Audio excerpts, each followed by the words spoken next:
All right, good afternoon, everyone.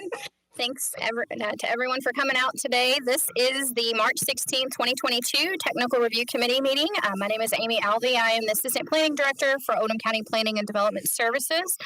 I'll give a little brief overview of what the role of the TRC committee is, as well as the process of the meeting. So the purpose is to review anticipated subdivisions or zoning changes or anything of that nature prior to going to the Planning Commission, so we can work out any issues that we see from any of the serving utility agencies. This gives the local agencies opportunity to review the plans in advance. So what the process will be, we'll ask the applicant to come forward. They'll give a brief overview of the project, and then we will go through agency comments. And then at that point, we will open it up to the audience. If you have something to ask either of the applicant or of a serving utility agency, you just come forward, state your name and address for the record, and then address your question. All of the questions should be addressed. They should be technical in nature. This body does not make any decisions. So just please keep that in mind. We are only here to provide comments back to the agencies or to the public if we have an answer for that. So with that being said, and everything, all of our cameras and everything is sound activated. So if you speak in the audience, it will not record your information. So if you want to speak, just please be sure you come to the podium and just speak loud and clear so everyone can hear you. All right, so the first item on the agenda is 22-002, Riverglades Section 2. This is at the terminus of Cherry Tree Lane and Creekview Road in River Bluff. This is a preliminary subdivision plan for 7 lots. The applicant is Riverglades LLC, and the engineering firm is Land Design and Development. And I believe Mr. Baxter is here to give us a brief overview. Good afternoon. Barry Baxter. My address is 117 West Main Street here in LaGrange. I'm the attorney for the applicant. Amy. Can you flip that? Oh, it's already on there. It's on there. Go back. Yeah. Sorry.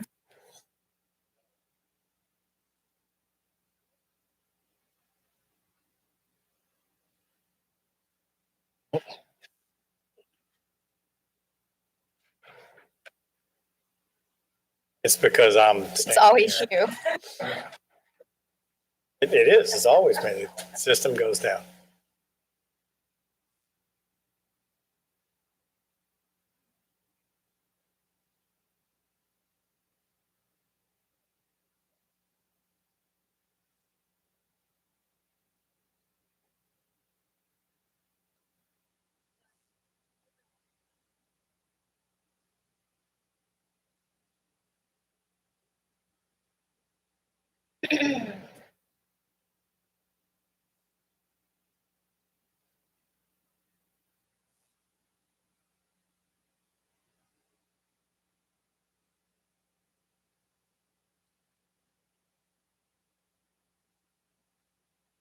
Yes.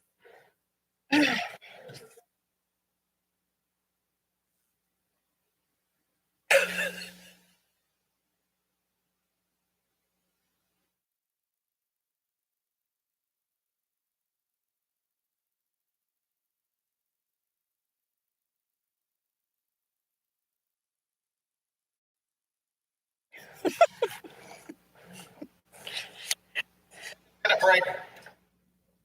Okay. You don't really need to take a break.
the delay. We had a little difficulties here. So Mr. Baxter will let you continue with the overview of Riverglades Phase 2.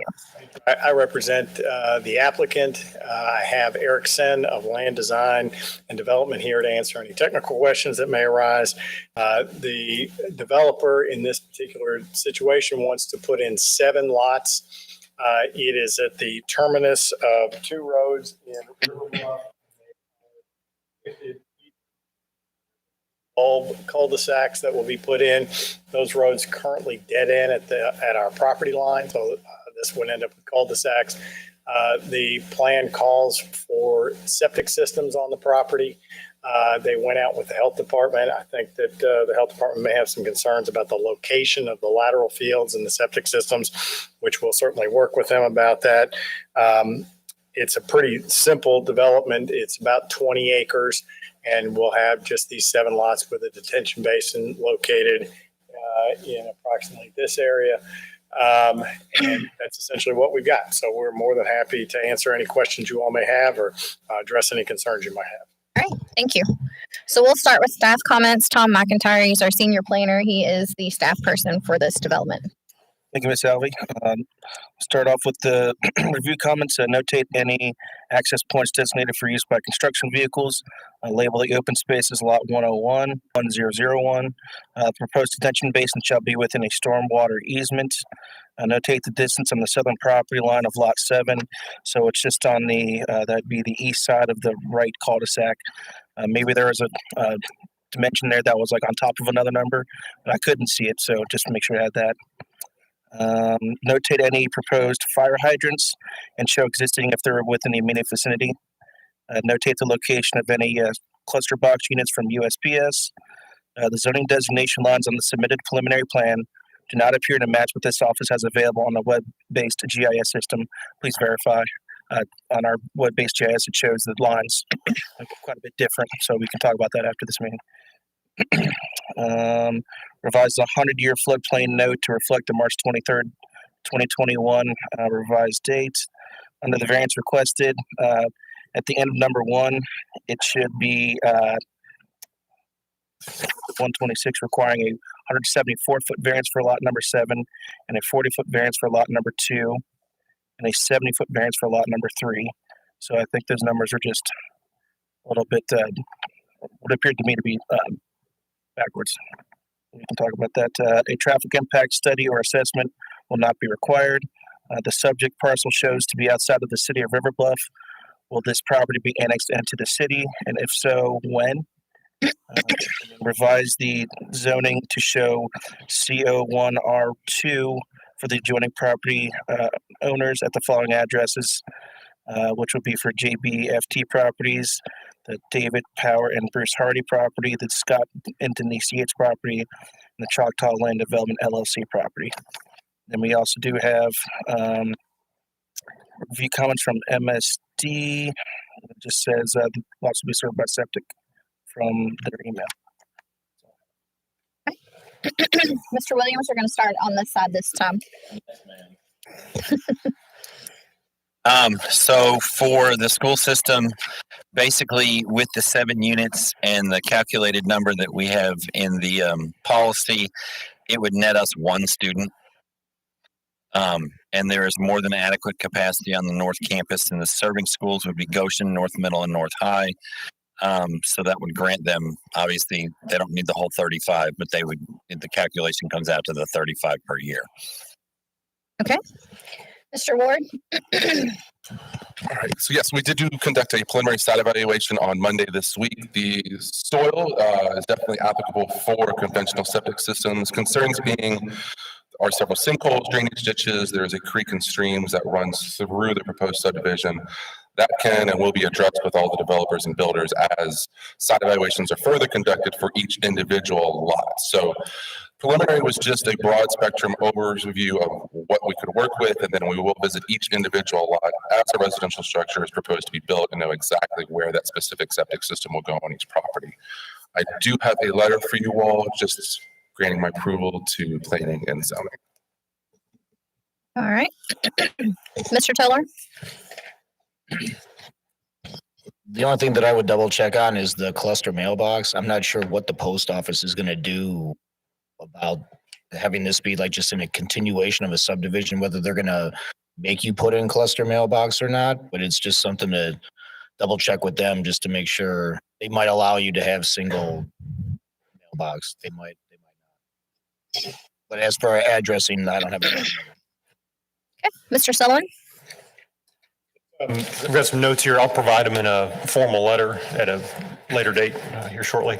But those notes, one, we appreciate, we've noted that the addition of these cul-de-sacs are needed and will be beneficial. With regard to permitting, the KYR 10 permit will be required with from the Division of Water, as well as the Stormwater Quality Management and Erosion Control permit from the county. When you submit the stormwater quality permit application, you'll include the detention basin calculations. As Tom noted, the detention basin and other facilities carrying public water will need to be in easements.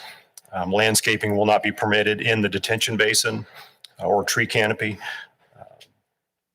The basin discharge shall be provided with appropriate channel protection and shall be the outlet pipe shall be 15 feet from the nearest property line. Can you clarify with regard to the pavement section? This might be for Erickson. The detail shows curb and gutter.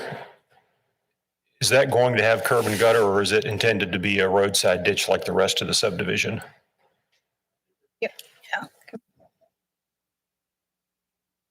It's in Land Design Development, 503 Washburn Avenue, Louisville, Kentucky. I think we're planning on curbing it. Okay. But you're keeping okay, let's see. So if it is curbed, and this might just be because it's a preliminary drawing, we'll need to see of course, the curb inlets to capture that water and where they'll be discharged. If it's going to discharge in the open space swath going down to the detention basin, an outlet might block access, so we'll have to coordinate that. Let's see. And just make sure the radii for the cul-de-sacs is consistent with whatever is required for curb and gutter, or if it ends up being ditch and not curb and gutter, that's in accordance with the Oldham County subdivision regulations. They mentioned, Tom and Matt mentioned the mailboxes, cluster mailboxes. That's all I had. Thanks. Okay, Mr. Smith, LaGrange Fire?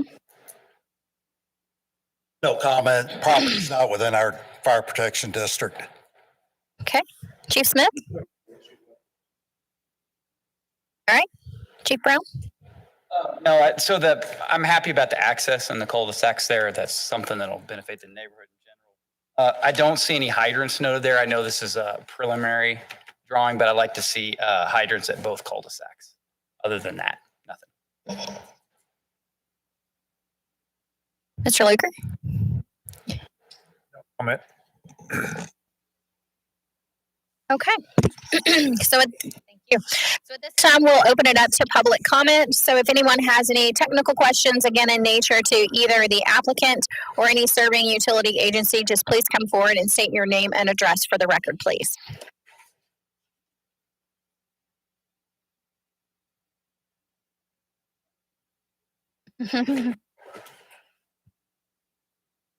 I'm McNeil. I live at 13301 Laurel Court. Say that again. 13301 Laurel Court. I'm one of the owners of the adjacent property. I have a question for the applicant. You mentioned drainage water, and I think you mentioned the ditch that's along Cherry Tree Lane. That ditch is in my side yard. The water that goes down to my side yard right now just goes into the woods. Where's it going to go after that? Is it going to go around the cul-de-sac? Is it going to go down the hill into the woods to the left? Do you have a plan for where the water's going to go? Good. Point to which spot you're at.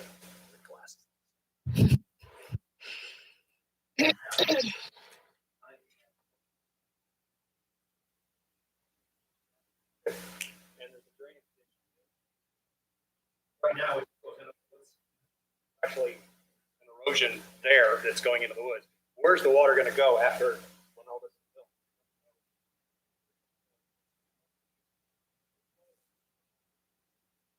But it depends. It depends on where we end up with roadside ditch or the curb. Either way, we'll have to divert that around that house. Well, likely though. I'm not sure. There's We no may, way to know. no, not yet. We haven't done detailed design yet.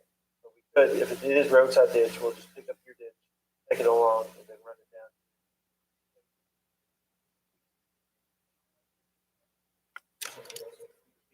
Power lines along here. Us here.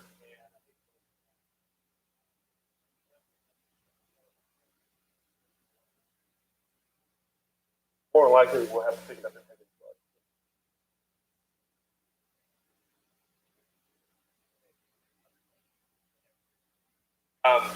This retaining it. Can't see on the map.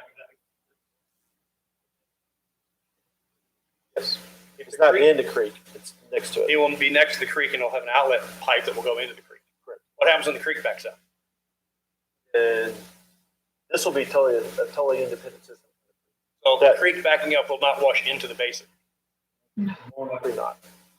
I have not designed that yet. Again, this is extremely preliminary. I get it, We've not I get it. done detailed design. My concern is that we have had issues in the past where the sewage treatment plant has overflowed and sewage has gotten out into the creek. And I don't want there to be a situation where that goes down the creek, flows back into the basin, Trust me, gets stuck there. we don't want You that don't want either. that either. I know. I just want you to be aware that you don't want that to happen. Yep. Okay. Noted. Okay. Thank you very much. Thank you. Okay, is there anyone else? Okay, just come forward, sir, and just state your name and address for the record, please.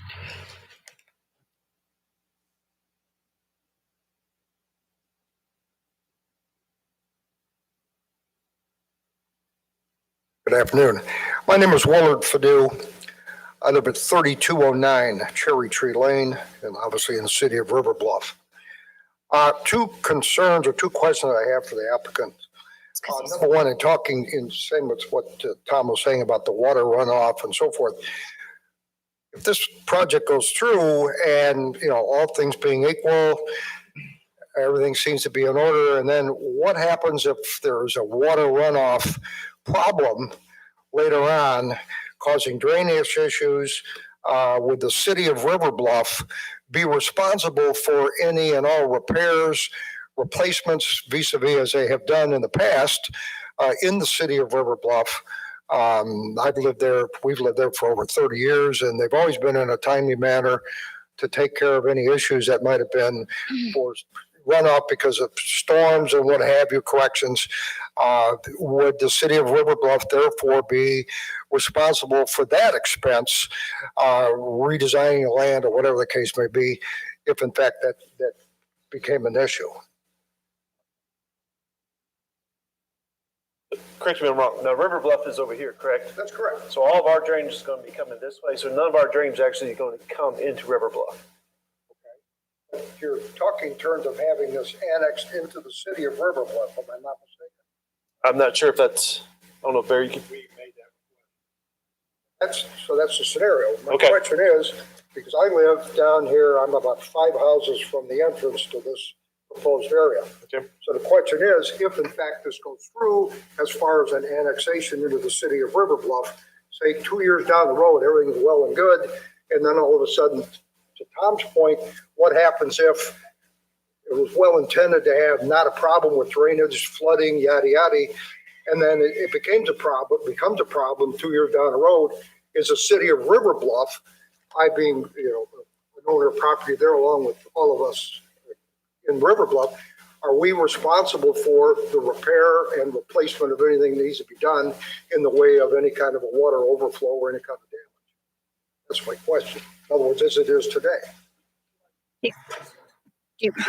I think our county engineer can answer some of those questions regarding stormwater maintenance and who's the responsible. When they do these final design plans, as we mentioned earlier, the public water flow should be put in easements, and when it's in an easement, then that would become a part of the system that you would coordinate with the county to maintain. That, I understand that, but what if we have, we've run into situations in the past where, one of my neighbors, as an example, it's because a lot of, rain, heavy rain, and it causes a lot of erosion and so forth. The city itself has actually gone in. We paid for it, obviously, with the revenue from the city taxes to repair those areas with, be it stone, additional drainage easements, and so forth and so on, to alleviate any kind of a problem that an individual homeowner might have in relationship to having some kind of a water issue, standing water, so forth and so on. That type of situation, if it became itself 2 years down the road, if they're annexed into the city, would we in the city of River Bluff be responsible financially to go in and do that kind of repair work and say pick a number, lot number 4, all of a sudden he's got a massive erosion problem, even though it was well intended not to have that. Now he's got a problem. Who's going to pay for it? Again, if it's within the easement, you'd coordinate with the county to repair that. And if it's not, typically, no, the county wouldn't be responsible outside of the easement. We do offer the 50/50 flood grant assistance on many of those instances with private property owners. But again, we would coordinate for work within the easement.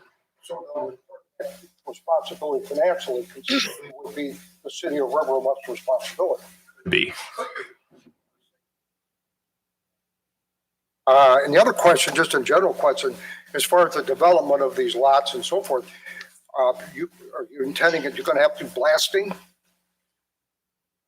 Are you anticipating any kind of blasting? We're not sure. We're not sure the rock depths.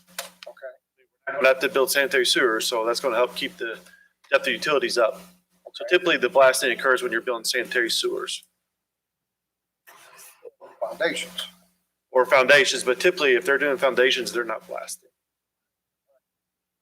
Thank you very much for your answers, and we're looking forward to having you. Okay, is there anyone else?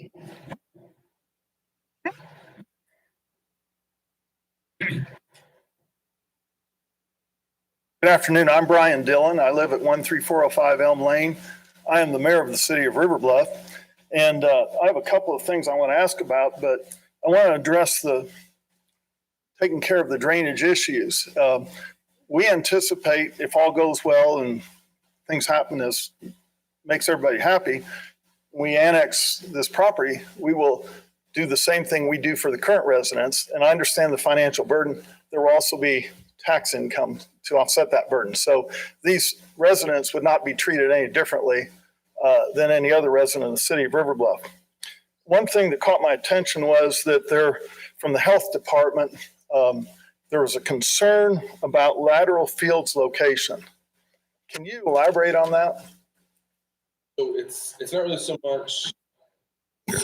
Okay, so the part of the subdivision on the right is not really much of a concern. Those are two larger lots. Topography is really applicable for those systems. When it comes to the section on the left, there are still larger lots, so there's room. The concern being is when a lateral field is installed, it needs to be a level trench that's dug from one end to the other. So the topography that's in those areas, there's less slope at the top of the hill than there is down at the bottom of the hill. Because the further down the hill you go, the more undulating, the more convex, concave topography you get. So it's going to be something where I need to work with the builders where ideally everyone wants their septic system to not have to be pumped. So it's gravity fed, which would mean it goes behind the back of the house. These systems theoretically might be going in front of the houses just because the lay of the land is better towards the cul-de-sac than it is back behind the house. So it literally just involves the steepness, because once you get too steep on a hillside with slope loss calculations, if you're digging a trench 3 foot wide on a slope that's 20%, well, the slope side of your trench is now hanging out of the ground. We can't have that. So when that's done, though, I assume that the trench is dug at different depths, so it's level. In other words, not parallel with the slope. It goes parallel with the slope? Perpendicular to the slope. So this is your hill, and you see how the lines are? Yeah. That's how your lateral field goes. You don't want your lateral lines running downhill. They run perpendicular to the Right, you want them perfectly horizontal. Yes, but they need to be level from one end to the other. Right. So the soil is very good there for it, but you have to, take a laser transit and basically lay out a level system, which isn't perfectly straight lines.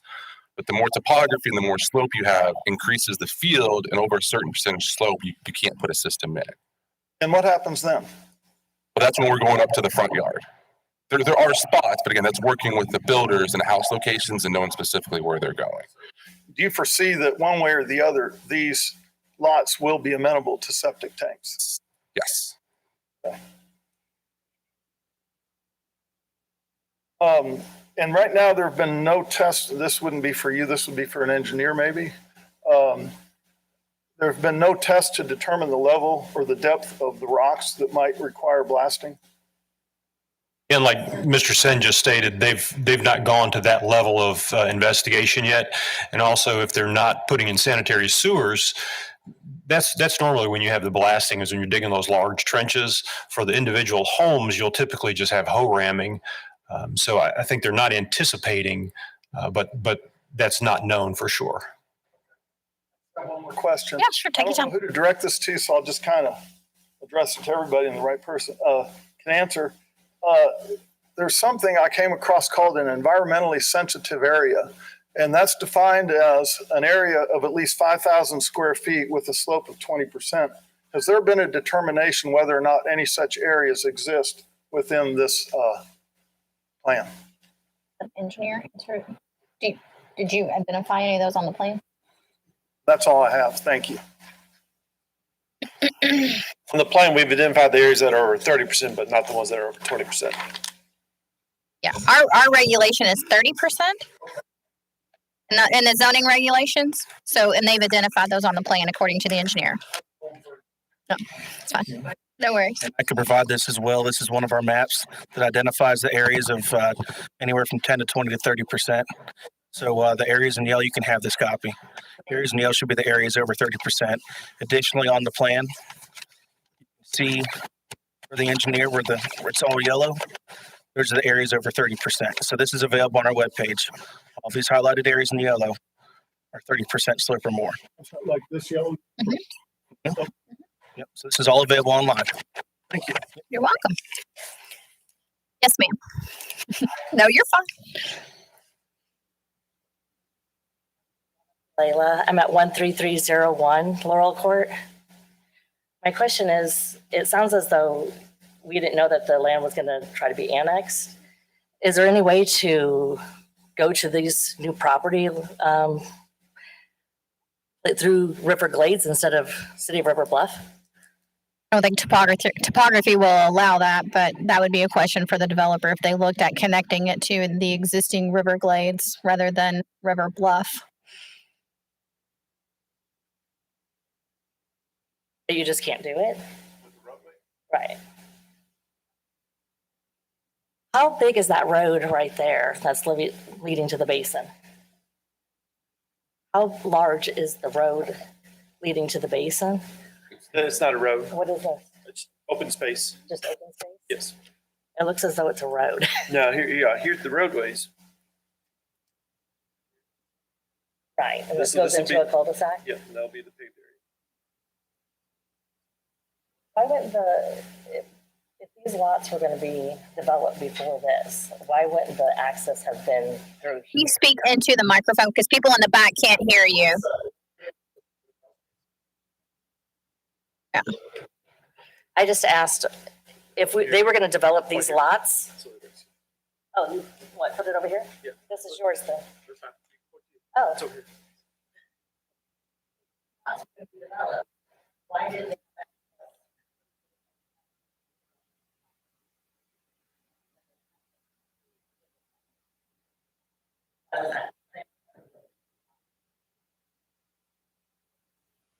Roadway has always existed to access this.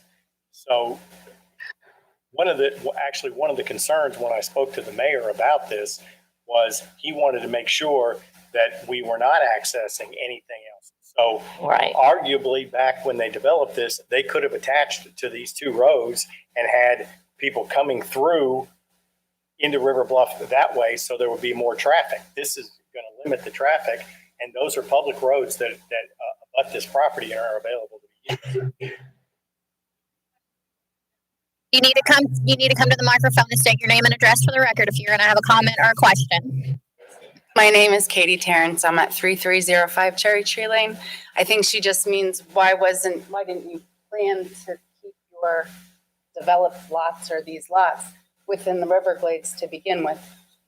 I don't know the answer to that because I didn't represent the developer at the time, but I do know that, again, this is always available for them. And if they, for the developer to use to access, these two roads were stubbed to this large parcel. Right.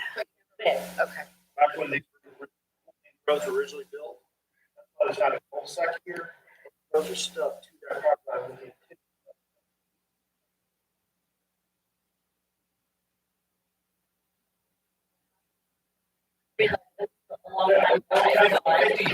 I've never been.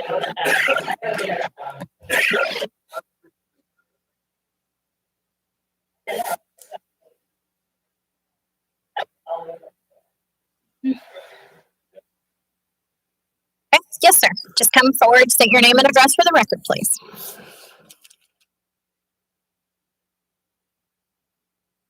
My name is Edward Cook.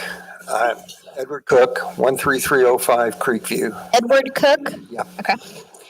And I just have a question. Earlier today, there was some mention of cluster mailboxes, which are typically associated with a gated type community. No. Is there an intent to put a gate, or is the intent for traffic to pass through and utilize the cul-de-sac? No plans for it to be gated. Cluster mailbox is a new regulation for all subdivisions in Oldham County, regulated by USPS, not a county regulation. So this will not be any sort of gated It could development? be a continued open road. Yes. Mhm. Yes, sir. Okay. Anyone else? Yes, ma'am. Chelsea. Hi, I'm Chelsea Bramall, 401 West Jefferson. Doesn't help that I don't have a voice. 401 West Jefferson Street, LaGrange. I've been working with the city a little bit on this, but just as a point of procedure, I do want to put on the record that there was not a neighborhood meeting prior to this hearing, so that might have caught some of those and that might prolong some of the procedures in the future, but I just wanted to put that on the record to preserve it. I think there was one scheduled, but there was an issue with the building and they have sent out notice for us. Yeah, they're going to have a neighborhood meeting. They just have to have that prior to the planning commission. It's not required to have it prior to TRC. Okay. Yeah.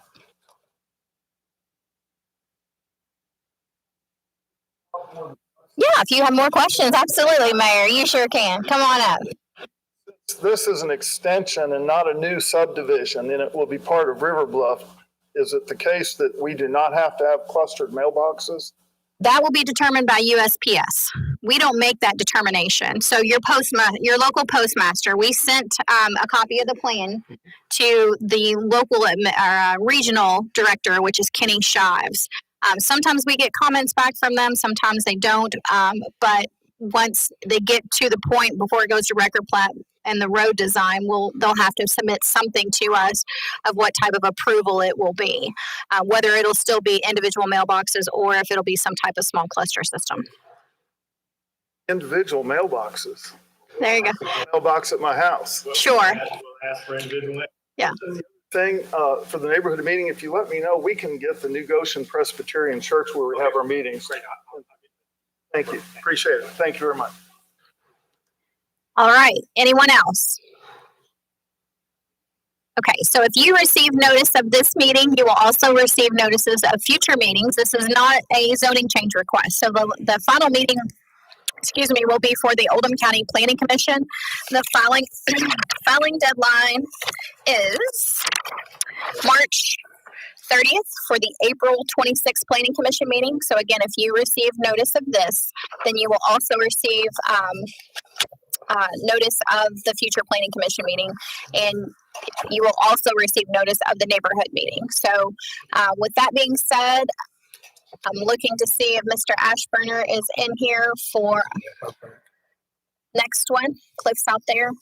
Give me just a second to confirm that the next agenda is ready. Okay, so we can do Old Sligo next. Okay. All right. We'll give everybody a chance to exit out and then we'll get ready for our next one.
Michael, will you?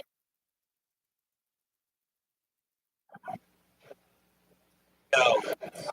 All right, we'll go ahead and get started with our second item here. Charlie Ward. All right, our second item on the agenda is docket 22-003 Old Sligo Farm Estates. This is the 5500 block of Old Sligo Road. It's a preliminary subdivision plan that is divided between Oldham County and Henry County. The applicant is Sunanza Incorporated, and the engineering firm is Prism Engineering. So whoever would like to come up and give a brief overview of your request. And then we'll go to agency comments. Thank you, members of the committee. I'm Cliff Ashburn with Dinsmore and Scholl. I represent Sunanza Inc.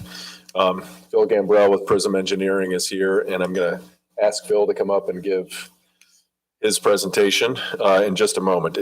This is a fairly simple proposal. It complies with the underlying zoning. It's 52 lots in Oldham County. The total property is about 300 acres. And I think the minimum lot size we have in the Oldham County section is 2.5 acres, which exceeds the minimum requirement. Phil has worked very diligently with Sunanza and with representatives of the county in order to make sure that the plan we bring to you today does comply with all of the subdivision regulations as well as the underlying zoning. So with that, Phil, is there anything else you'd like to add, or you want to just get comments? Ready for comments? Okay. All right, we'll start with staff comments. My name is Amy Alvey. I'm the Assistant Planning Director, and I am the case manager for this project. And I'll have a copy for you, Phil, too, for your records. This is in reference to the site plan layout that is page C11. Number one is include the parcel numbers and the title block of both Oldham and Henry County parcels. Include the location of any proposed construction entrance. Include distance table for all bearings not shown on the plan. There's all the curves. Include that on there. Correct the acreage of lot 35. It's listed as 3.04 acres, but I believe it should be 2.43 because it's the same dimensions as the lot adjacent to it, and mathematically comes up to 2.43. Include the building line showing the distance setback from street right away on all lots. You can remove the station numbers from this page of the plan to eliminate the amount of information along the right of way as well as the building envelopes.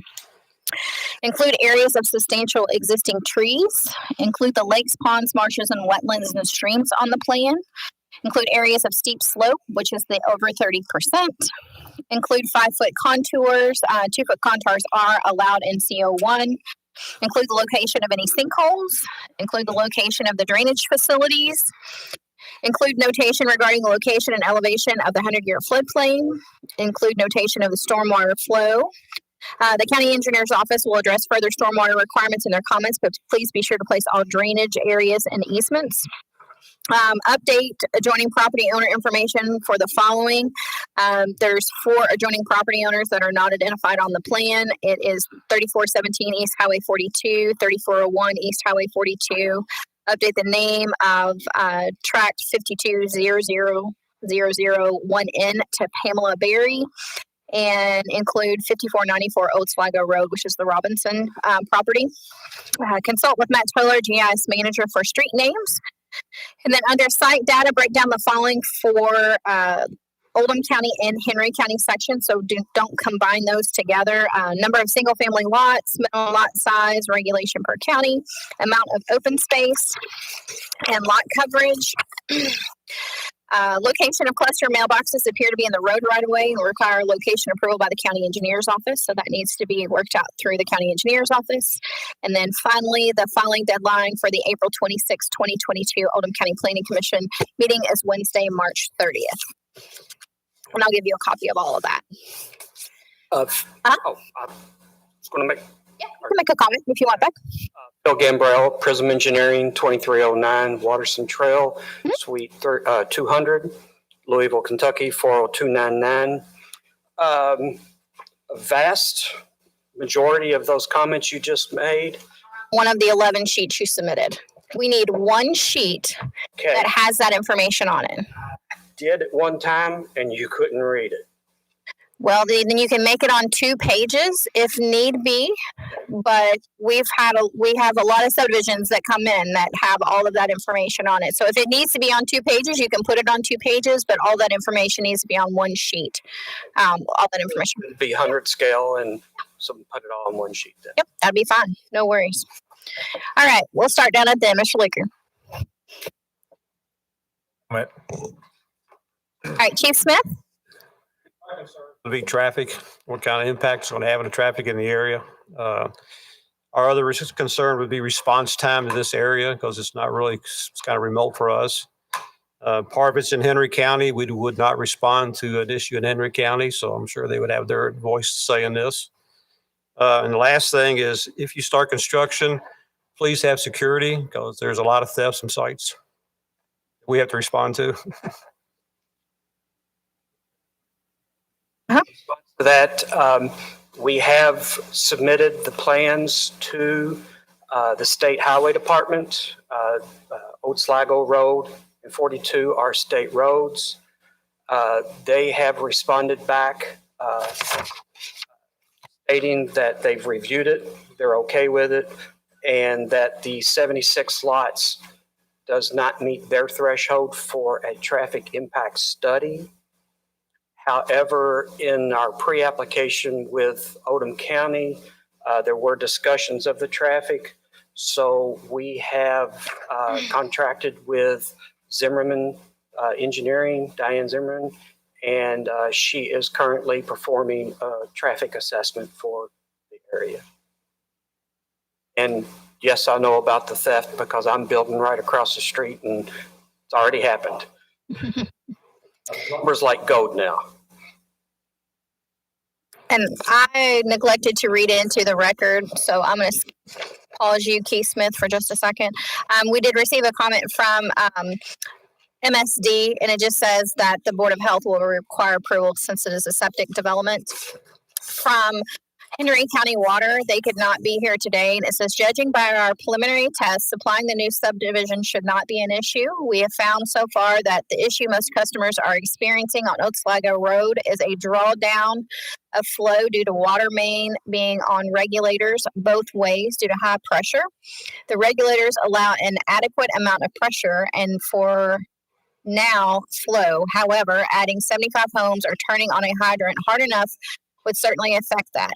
Today, we are conducting more pressure tests with or without a regulator and adjusting a few other things to see what areas we can improve. We are working with Tetra Tech engineers, and this project is at the top of our list. We intend to have some numbers for you and Prism Engineering by the end of the week, and most importantly, our customers whom are concerned about the project moving forward due to pressure implications.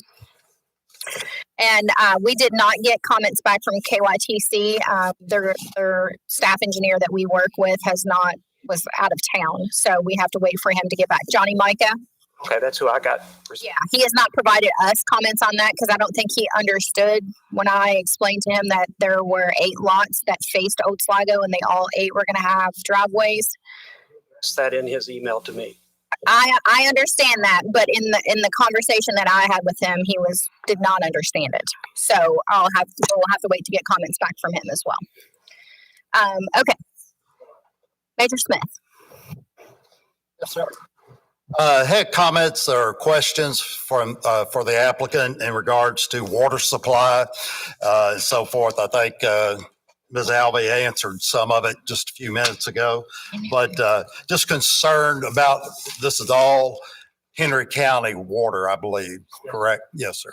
And so I would like to know what kind of pressure checks they have and are they going to be able to supply for the Oldham County side. I know I can't say anything really about the Henry County side of it as far as what their minimums, what our minimum requirements are for hydrants. We've got the 2 entrances obviously coming in to our fire protection district.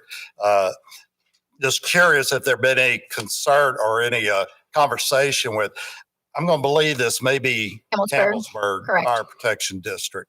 Has there been any conversation with them given the location of their department coming in and supplying fire protection for all this, or how that was going to work out.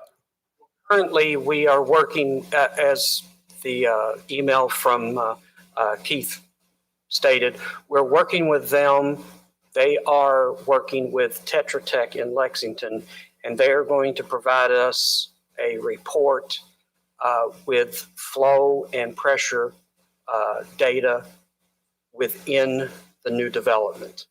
And we have hydrant locations laid out within the new development. And I have given them the Oldham County requirements for pressure and flow at the hydrants. And they are working to make sure their system will be able to provide that. Have you had any discussions with Camelsburg Fire? Have you reached out to Camelsburg Fire and no response? Okay. All right. I believe that's the only questions that we had from the fire department. All right, Mr. Spillman. Just to start out, I will provide a copy of this letter to you with a detailed summary of these notes.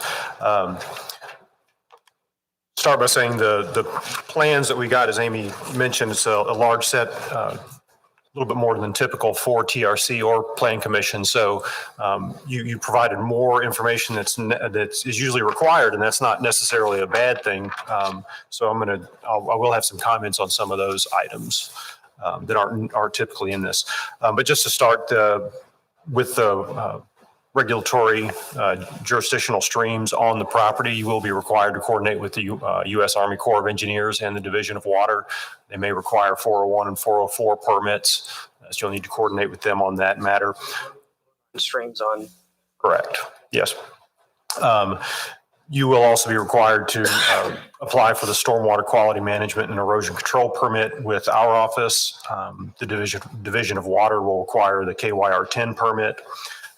We've mentioned the need for the coordination with the state regarding the encroachment onto 42 in Sligo, and you're coordinating with that, I understand. You also mentioned with regard to the traffic counts, we had talked about this only requiring a traffic assessment with in accordance with the Oldham County subdivision regulations. And what you mentioned about the counts and what KYTC would require seems consistent with what we've experienced on that volume. And I understand Diane Zimmerman's working on the traffic assessment for you, so we'll look forward to that.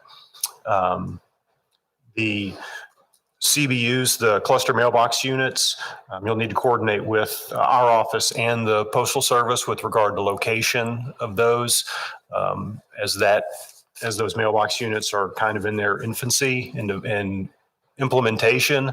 We're still working out the fine details on best location. I think you show them right now in a median. We might want those off to the side.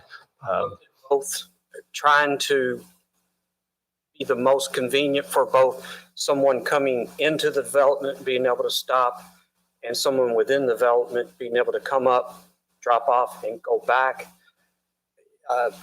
Concern with where they are shown is that with the median dividing that lane, then if someone stopped to pick up their mail, then it is obstructing traffic.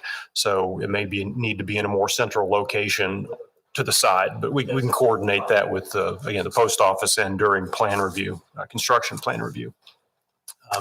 One of the notes that again is a little bit more detailed than we normally get into is the profile grade of the road. And I sent you an email previously about this. We would typically require, and we do require, the road meet AASHTO standards, the AASHTO Green Book. We do allow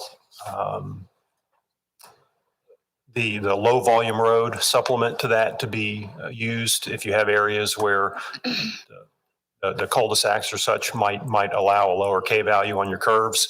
So we made some red line comments on that, but they may be addressed by that low volume street supplement. Detention basins. This is where it gets a little bit trickier too, is that we still need to finalize our coordination with Henry County with regard to maintenance of the roads and the stormwater, because our ordinance, as you know, is different than Henry County's for stormwater management. Currently, you show the large basin on the Henry County side.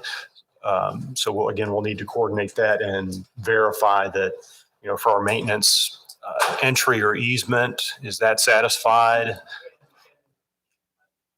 Both the 3 and the acre feet required for each on the preliminary calculations. I have the ability to, if I need to, split that into 6, 3 on the Oldham County side and 3 on the Henry County side, and just model them accordingly. It's obviously easier and simpler just to have the 3 at the end of the line, but if we need to, we can split them into 6. However those end up being arranged, they'll need to be within easements. And we've also discussed previously that those aren't usually within private property. So they are separated as an open space. Let's see. With regard to the detention basins, when they are designed, again, no landscaping or tree canopy within those basins. The outlet structure should be 15 feet from the nearest adjacent property. The emergency spillway should be appropriately protected. That is all. Thank you. Okay, Matt. He said if this gets approved, just get with me with the road names. We'll also have to coordinate with Henry County. I'm not sure. I've never worked with them from an EMS side, just so we don't duplicate road names in their county as well. So they'll have to be, we'll have to figure out whether it's dispatch or 911 or how they. We have a theme on how we want to name the roads, and we're currently going through and databasing both counties to make sure we can pick names that fit that theme but aren't already existing. Yeah, perfect. Okay. Mr. Ward. So we were out there last Friday and started a preliminary subdivision site evaluation. We did not get to complete that site evaluation, and we will schedule a further date to go out there and further keep evaluating it. Someone got the excavator stuck in a creek. I won't say who it was. Trying to motivate him, but it just wouldn't move. So we will go back out there and keep conducting it. From what we gathered initially, and again, it was a very small sample of a very large area that we need to look at. And Tony Millett, the health environmentist like myself in North Central District, he'll be probably back out there with us to look at his section of Henry County. Just starting out, soil is not the greatest in the world. To kind of know that area is heavily with a lot of clay and a lot of massive structure. That being said, there is some soil depth that there is to work with, but as of right now, with the few lots that we've checked, let me say it carefully, they're not suitable for conventional septic discharging systems. That being said, there are several alternative systems that can be done where it's fill-in weights, mounds, you can do lagoon type options. There's many things that can overcome the difficulties of having something that's unsuitable and bringing it and upgrading it to provisionally suitable. But that being said, we didn't get to cover even half of the subdivision. So we'll go back out there, do a thorough investigation. And again, once all these are actually plotted, we'll be doing an individual site evaluation specific to each individual residence as it's being done. Because as we're checking it now, we might have dug a hole where a house could be sitting. But this was just a general overview of what to expect. And again, in this area, it's going to be the sinkholes, the drainage, the lakes, the blue line streams. Those all have large setback distances that are taken into consideration when it comes to septic system placements. Luckily, these all are greater than the 1 acre, so they definitely meet the county ordinance that the health department set back in '89 that has the 1 acre minimum. It's really just going to be getting back out there, further investigation of what we have, and then really honing an edge on the blade when we go individual, if it does get approved, doing individual site evaluations for each specific lot and knowing exactly what will be planned for that property. Okay. Mr. Williams. Thank you, ma'am. Okay, so based on my counts, I only count 49 lots in Oldham County. Because when Amy gave it to me, it was 52 or whatever. So I based it on the 49 lots. So based on that and the calculation, it would only net us at this point 8 students. But I will also be very clear that only the Oldham County houses can go to Oldham County schools.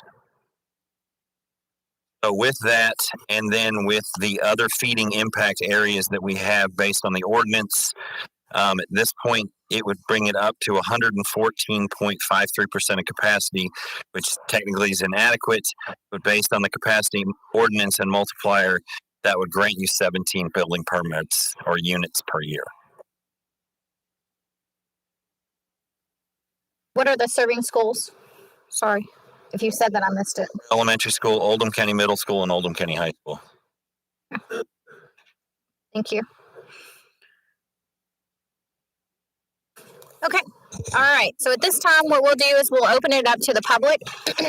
Again, just come forward, state your name and address for the record, and then just state your concerns or questions. Again, please keep them technical in nature, either to the applicant or to a serving utility agency. Yes, sir, Mr. Ames. John Ames, 5510 Old Sligo Road. One of my questions was for one of the people that's not here, and that's Henry County Water. Henry County Water Company. I know they say they have the flow capacity for our hydrants and stuff, and they say they can increase our pressure. Right now, our pressure is really struggling. My going joke is that if I'm in the shower, I can tell when my neighbor flushes the toilet. So, so bringing in these many houses is a concern. And on calculators and stuff on computers, they say they have the flow. But when I'm talking to the guys that are out here actually doing the checks, you know, we don't know what the inside of these pipes look like. You know, they could be half full of calcium, you know, pitted, interrupting flow. The only reason I know all this is because I work on fire trucks for the last 27 years, so I can see what water does to plumbing. You know, so they can say they can handle it, but they're not, the guys on the ground saying they doubt it. And then also they say if they start increasing the pressure, that this system, the water system that's in Henry County is so old and delicate, they don't know if it can handle the pressure. Okay. And if that's being said, so let's say this all happens and they up the pressure and all of a sudden we start blowing pipes, which we already do on a regular basis anyway. What's going to happen? You know, are we the old people that are already on this water line? Are we going to have to foot the bill for this whole subdivision? So we got to redo all of Henry County water. So that's one of my main concerns. Okay. And then as far as the traffic issue, unless you live on Old Sligo right there, that is a very dangerous intersection at US 42 and Old Sligo. I am really surprised that we have not killed somebody there yet. You know, being, you know, with Mr. Smith up there, you know, we've seen some accidents in our past, and I'm just really surprised because you can drive from 42 on the Old Sligo and don't hit your brakes. So, you know, we got people coming by my house, which I'm the 5th or 6th driveway on the right, at over 60 miles an hour. So that's another main concern, especially if they start adding more driveways. And that's another question. So when I bought this house back in 2013, I went to put a barn driveway in, and I don't know if it was the county or the state that mandated what size culvert I had to put in or whatever, but they said I'd have the last driveway allowed from my house to US 42. Well, then the 5 acres next to me came up for sale, and they allowed them a driveway to their house and another barn, and they were also told that they're going to be the last driveways allowed on this section of road. And now we're talking about putting 8 more driveways on the other side. So, I mean, the traffic impact, even though it doesn't require a study or whatever, I think the traffic impact is going to be greater than what these people realize. Also, take into effect how many times 71 gets shut down for accidents, and 42 and Old Sligo is one of the main thoroughfares for all that traffic as well. So, with that, that's all I got. Just to clarify, so whoever did give you the encroachment permits that you're referring to would have been the Kentucky Transportation Cabinet. So Yeah, not the county. Thank you. Okay. Next person. Yes, sir. Just be sure you speak loud and clearly into the mic so everyone else can hear you. Okay, my name is Hal Thomas. I'm with Thomas, Dotson, and Wolford, and I'm here as attorney for the L'Esprit Property Owners Association. My address is 9200 Shelbyville Road, Suite 611, Louisville, Kentucky 40222. This is actually a re-subdivision of a subdivision lot that is in La Esprit subdivision. Admittedly, this is a very large subdivision lot that's being re-subdivided. I just want to bring it to your attention that the recorded covenants, conditions, and restrictions for La Esprit subdivision require that before re-subdivision plans are submitted to any governmental agency, they must first be submitted to the board of directors of the homeowners association and approved. This subdivision plan has not been previously approved by the homeowners association. The developer is aware of that, and a piece of it was submitted, but they were not approved. A letter has been sent to the developer stating that they weren't approved and setting forth what they were hoping to get when they were resubmitted. Thank you, sir. I have those restrictions with me if anyone would like a copy, and I've highlighted the section.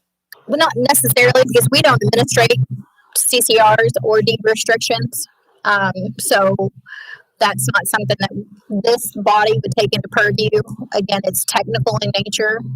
This body, just clarification, this body would not take into consideration what is in the covenants, conditions, and restrictions. Correct.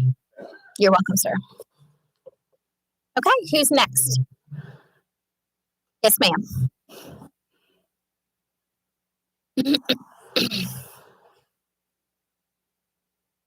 I'm Sue Machin.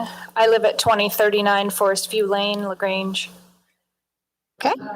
I don't have a copy of their plan in front of me, but what I was listening to was I think the engineer talked about the open space for retention basins. Are they currently included in the lot sizes? Because you said they'd have to be in other land. Yeah, just come up, Phil. How the basins are laid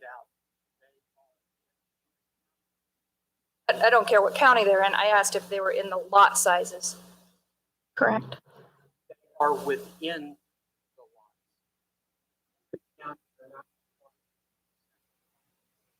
If we have to split up, as I was mentioning earlier, basins have 3 in Oldham and 3 in Henry.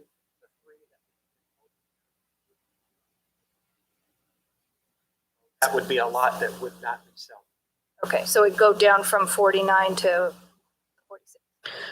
We would It would just reduce the size of the lot. Doesn't mean that they would lose a lot. Well, some of them are pretty small, so it might. The smallest one is 2.41 acres. How big retention? It's not going to pick you up. You're going to have to come over to the mic. 2.41 acres, which is 2.4 times the minimum size allowed. So if we had to reduce them a little bit. I don't know how large a retention basin has to be. So doesn't really matter. Yeah. It would reduce the size, the lots. Okay. Yes. And then I think it was Charles talking about the land not being so great for parking. And so how much land would it take for these alternative choices? You talked about some other choices. So it's roughly still the same footprint that a conventional septic system would entail. I always equate that. So on-site septic systems are sized amongst the number of bedrooms. Misconception everybody has is bathrooms.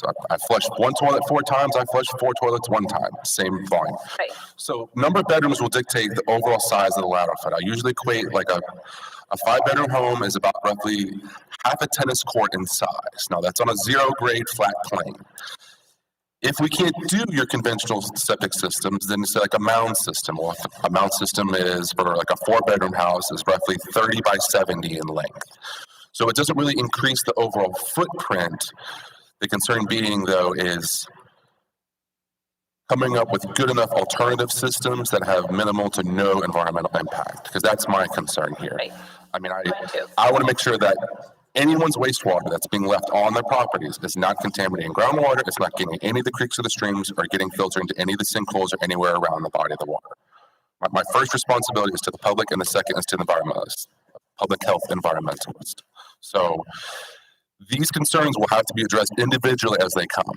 So I don't know, are they all going to be lagoons? Are they all going to be mounds? All I know is I have a set of rules and regulations bound through the state that I'm governed to abide by and follow through.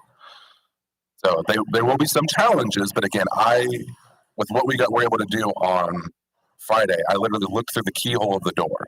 I need to open the door and get in the room and actually see more of what's going on in there. So I was given a very poor sample. But I tell people I don't sell candy. I'm not going to sugarcoat anything. I want to be truly honest to everyone. So what I saw was poor, but there are alternatives. Again, you haul enough soil to a piece of property, you can create a fill pad that will be there and will work for the lifespan of the system. Is there an extra expense for the homeowner? Oh, sure. I mean, if you can't use the soil that's there on the property and you have to haul in 20 to 30 truckloads of dirt, that's $500 a triaxle by all means. But I feel like that's the developer, the homeowner, the builder's decision to have to make to know that, hey, if I want to live on lot X, I'm going to be incurring this cost associated with it. But at the end of the day, your on-site sewage disposal system should not be a concern. Okay. That's my goal. Thank you. Thank you.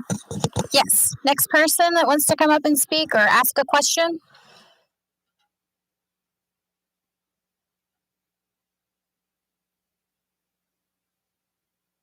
We're deciding who's going next. Could you please state your name and address for the record, please? Yes, ma'am. My name is Barrett Sherrill. I live at 5801 Old Sligo Road. Got it. You can just set it down on top of it, Barrett. It'll pull it up.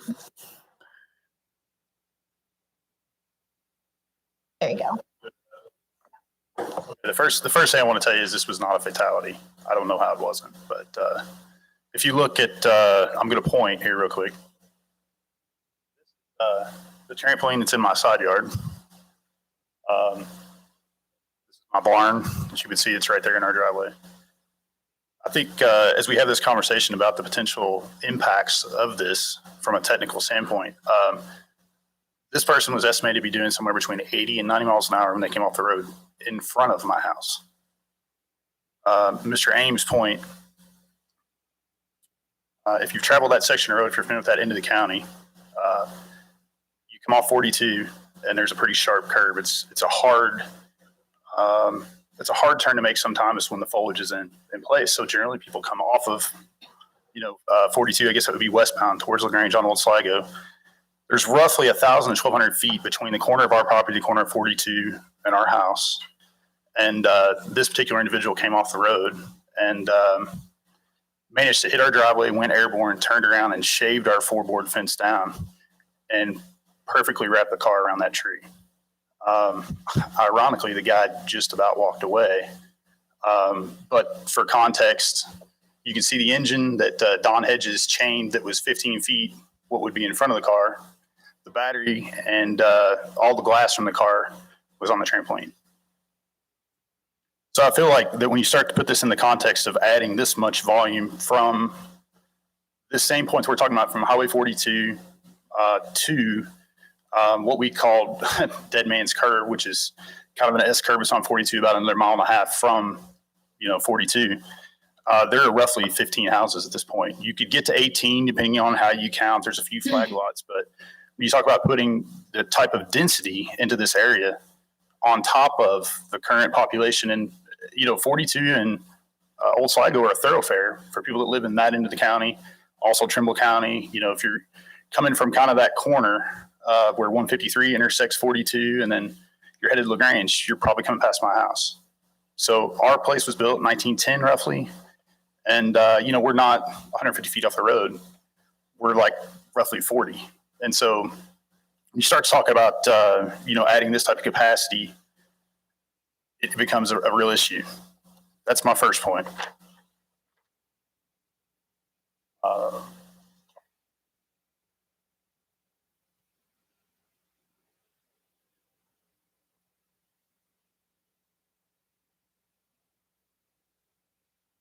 Okay, so for context here, what you're looking at is the edge of our property, adjoining property, and then this is obviously off of planning and zoning system that I went online and this is something that I want to be sure I've had a conversation with you, Charlie, about this. Jim, I want to also make you aware of this too. As we start talking about doing this, of course, the thing from the beginning, I guess for me, obviously,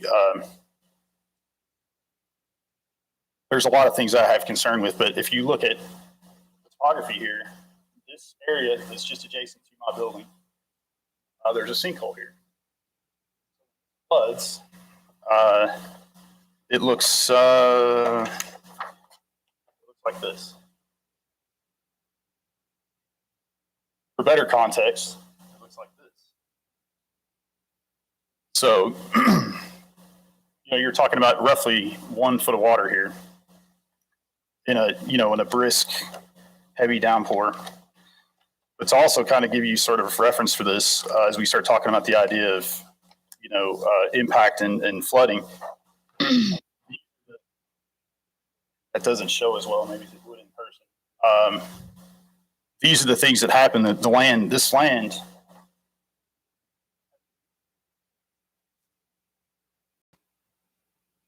all of these areas that you see where there are dense trees have a tendency to flood. And this all comes down into this additional area we're talking about here that's right at the bottom of my own property. And so as you start talking about wastewater and runoff from adjoining properties and neighborhoods, I'm very concerned about this. I would want to call to your attention and make sure that this is well thought out and well put together as this plan proceeds. The particular sinkhole that I discussed there, and I showed you the initial picture, drains further down. Apologize, I wasn't real. This public speaking thing is not my favorite. Makes me a little nervous. But so what we have is, and you have underground springs like what's depicted here. So this is, ground that's suitable to drive a tractor over, and then you've got a hole, obviously, and then this is open flow. And as you start talking in terms of septic systems and construction, I feel like this is just on the boundary of my own property. I can only imagine the topography of this land. Last one, I promise.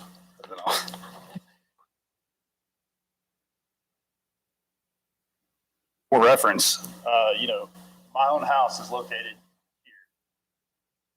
I felt like this was a pretty clean way to look at this, because as you look at this particular demonstration with the line drawing, it really shows you where you see those V's, how the land draws and how everything lays. And so I feel like that as this conversation progresses, these are things that I want to make sure to call to your attention, because obviously these are concerns that I have from a technical standpoint as far as actual construction and potential, impacts of this development. With that, I'll go sit down and be quiet. Thank you. Okay, is there anyone else that wants to come forward? And yes, ma'am.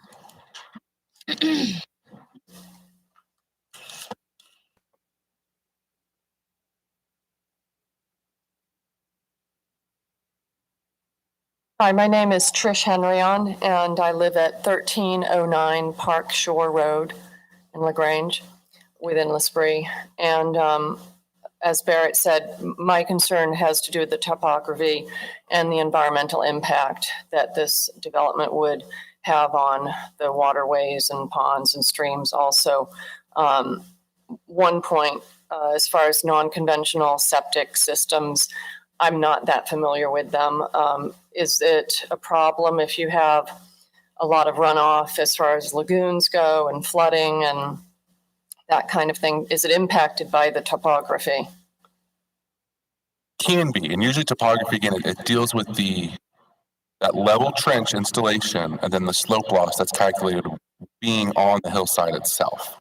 Now, as far again, lagoons always get a negative connotation. They're actually really great systems for what they are. They are a site to look at, and you're like, well, that's a pond. There's not, ideally the best things, but there's no wastewater, just effluent, bacteria-laden waste. But a lagoon, as it's designed, it's not like a pond that's in grade with the ground. It's actually elevated above the ground. So if you have a lagoon, there are berms and swales that come around it. So there's no surface water that's running into the lagoon. Now, there is an overflow for the lagoon, but that does not go to a surface overflow. That goes to a subterranean overflow, which is like a conventional lateral field.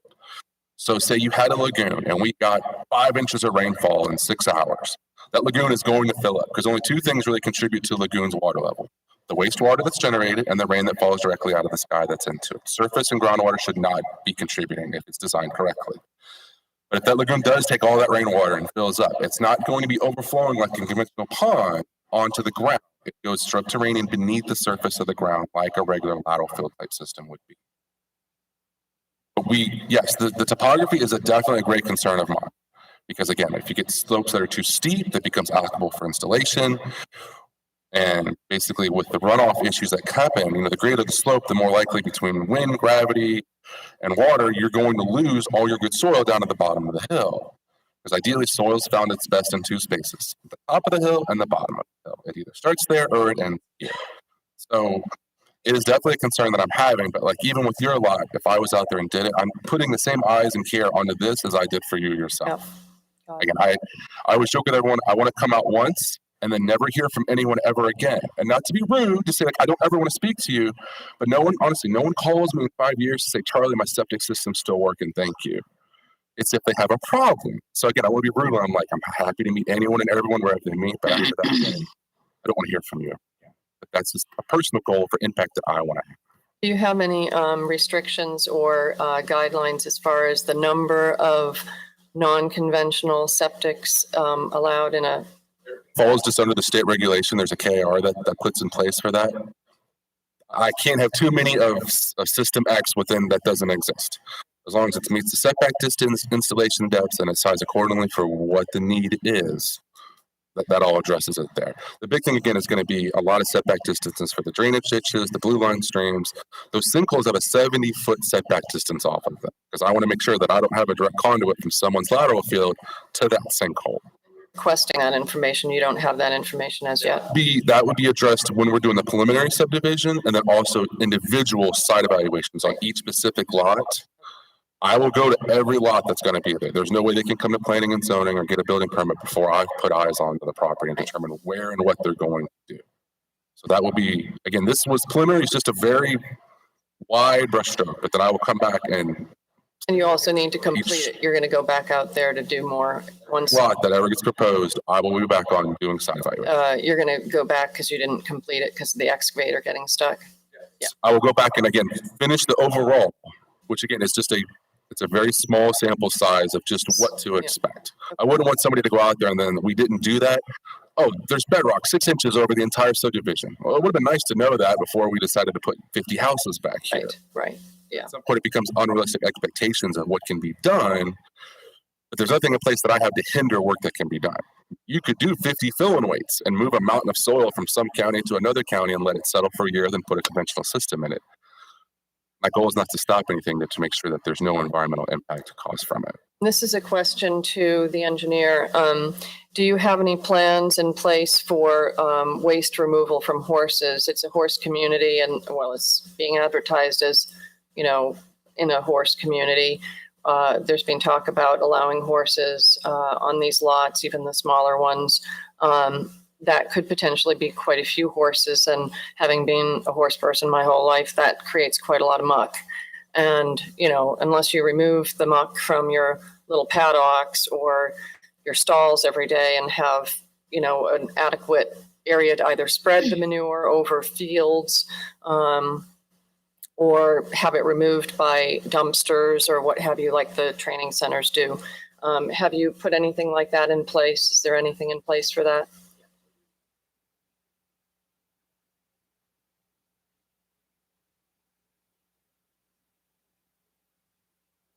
Currently, our research, the American Horse Association requires at least 1 acre per horse, 1 acre to provide for a horse.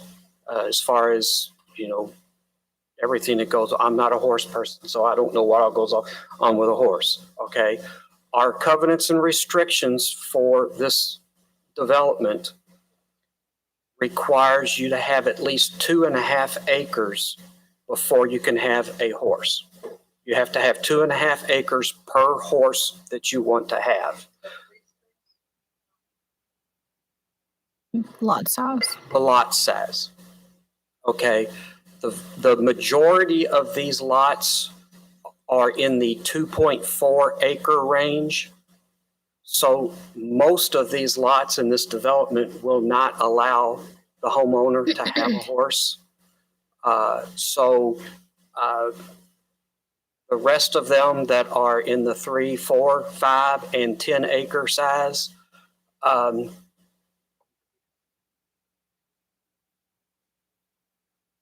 can count them for you real quick. I have the plans.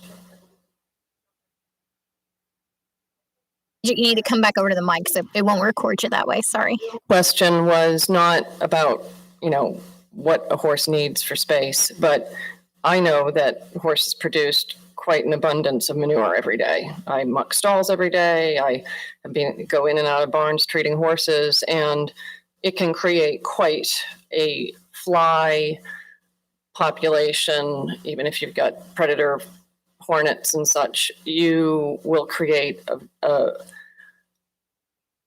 environmental impact for your neighbor. If they're not horsey, they don't like the smell, if they don't clean their paddocks out every day. And even on a 5 acre lot, that's pushing it as far as the environment and the odor. And I'm concerned also about the reason why people have dumpsters for removal in these, higher dense barns without 100 acres or 200 acres to spread it out. They have it removed so it doesn't create a fly and pest issue. And it also can be environmentally impactful should you have a lot of horse manure, draining into waterways and such, just because it changes the pH of the water, and it has an impact, and typically a negative impact. So I wanted to know if you have a plan for manure removal on a weekly basis or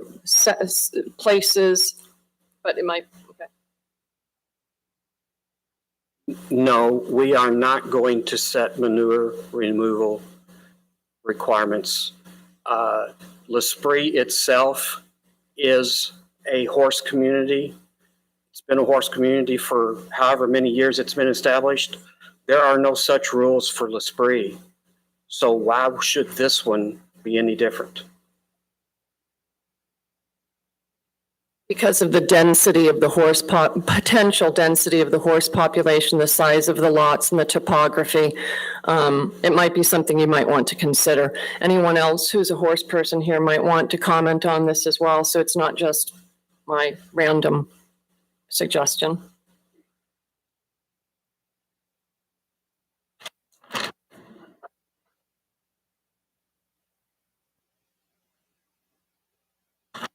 Yes, ma'am. You have to say who I am again. Just say it one more. Sue Machin, 2039 Forest View. Yes, I've had horses all my life. Manure is a problem for horse owners. We have to manage it.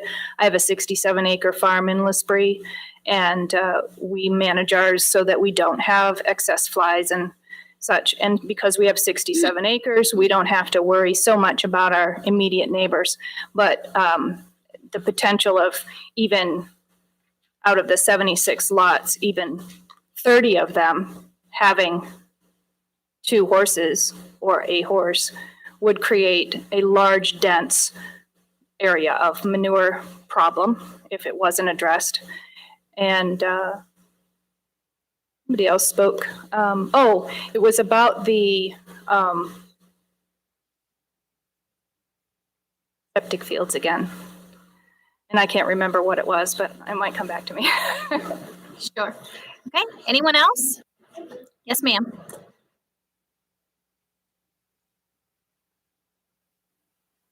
Hold on. Somebody else is coming up. My name is Liz Englert, 5400 Old Sligo Road, and I have a couple of questions. Yes, ma'am. You said the traffic assessment has not been done yet. Is that correct? Correct. That's a requirement for the Planning Commission. They received their comments today that a traffic assessment is required. Yeah, I'm a little less than trusting completely of traffic assessments because I went to a hearing about 10 years, maybe 15 years ago, and they were saying traffic had not changed in LaGrange in the last 20 years. when traffic had in fact doubled in LaGrange in that last period of time. And maybe you have a new traffic engineer now, I'm not sure, but I don't know, Hire a private engineer that does their traffic assessment, and then our county engineer reviews the information for accuracy. Because there was a fatal accident at the corner of Old Sligo Road and 53, I think 5 or 6 years ago. And there have been several near fatal accidents at that intersection. And the tendency always is to underestimate how many trips people make per day. And we have lived kind of on the outskirts of civilization ever since we got married and started a family. And the truth is, people move out to the country because they want the peace and quiet. And then they discover that, well, there's a lot more to do in the city. So they don't just go to work and come home. Usually they go to work, come home, and go out again within the next hour. And we've done informal traffic surveys over the years. So you could be talking a pretty huge volume of traffic along Old Sligo Road. Number of children per household. How do you do this? I mean, you figure people in a certain income tax bracket aren't going to have children, or how does that work? Those numbers are based on our projections that we do each year. It's a multiple layered calculation. Part of it is birth rate. Part of it is the number of houses that we get in the county. There are lots of factors to that, but basically that number actually right now, because of a drop in enrollment, lowered that number. It's 0.167 students per building permit at this moment. I think that drop in enrollment is nationwide, and I think in large effect that's due to COVID, kids leaving school, not returning to school, and school districts across the country are actually struggling, strangely enough, because people aren't sending their kids to school as much. So I don't know whether that will change post-COVID or what, but I would suggest you look at your calculations over maybe a 20-year historical thing instead of over the last couple of years. I do. I've done the calculations for the district for 25 years now, and I average about 98% accurate every year. So I feel like we're going to be good. I can come to you if people have maybe 3 or 4 kids per household or something. I'm not saying that's just an average basically for the subdivision. That's planning numbers for us so that we know in a given year how many kids can I expect out of a given subdivision when they're getting 17 units per year. So, those are calculating numbers for us. We're going to take, no matter how many kids come into that subdivision, we're going to take that. But those are just calculating numbers for us for planning purposes. Right. It's not any kind of guarantee that that's what you're going to get. Okay. Yeah, I had a question about water running underneath the ground. Help me out here. We have about 120 acres pretty much adjacent to that property.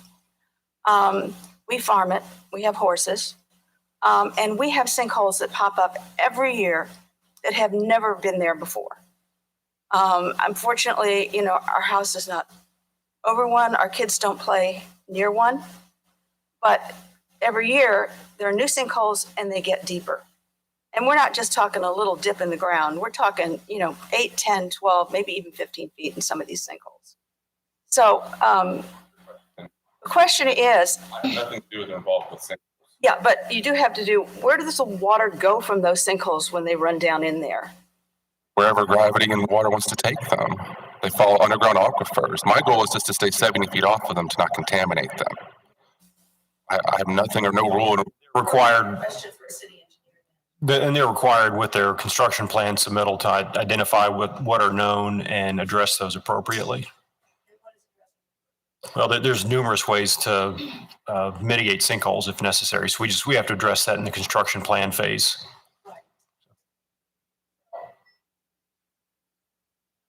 In any subdivision, correct. There's going to be a lot more runoff due to a lot of impervious surfaces like roofs, driveways, parking areas, all of that kind of stuff, right? Yes.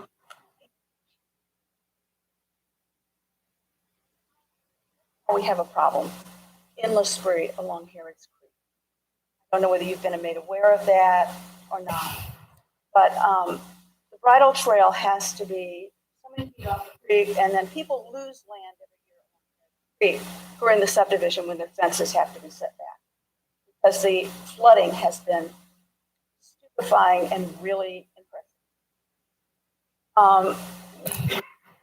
What do you have in place that's going to prevent increased flooding from this subdivision? And I'm assuming there will be others in the future.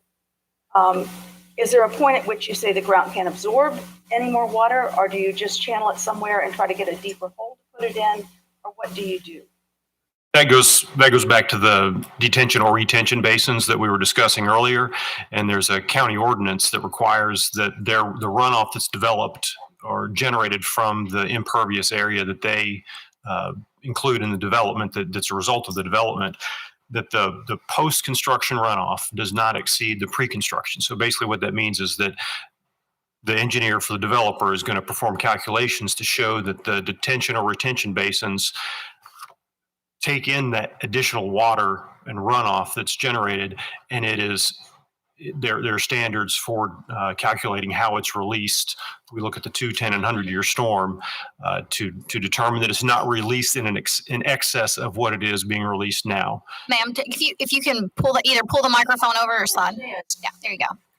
We've lived there about 30 years now, and the rainfall has gotten much more erratic and much more at one time, which I guess is consistent with overall climate change. And so 100-year projections are not as accurate as 100-year projections used to be, because you see places being hit on a national scale 3 times in 5 years on a 100-year flood. So that just goes back to, I mean, there are limitations to what we can design to as an engineering community. There are standards in place. We typically reference MSD standards, and they, are going to reference national studies for the determination of these storms. So again, we base it on the 2, 10, 100-year event and calculate for that. But their requirement is that based on these calculations, they cannot exceed what is currently running off the site.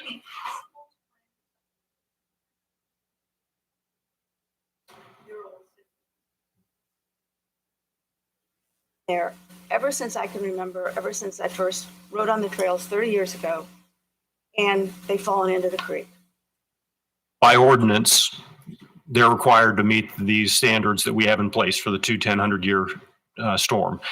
You could ask them if they would be willing to over detain or do any in excess, but we have our standards that they're made.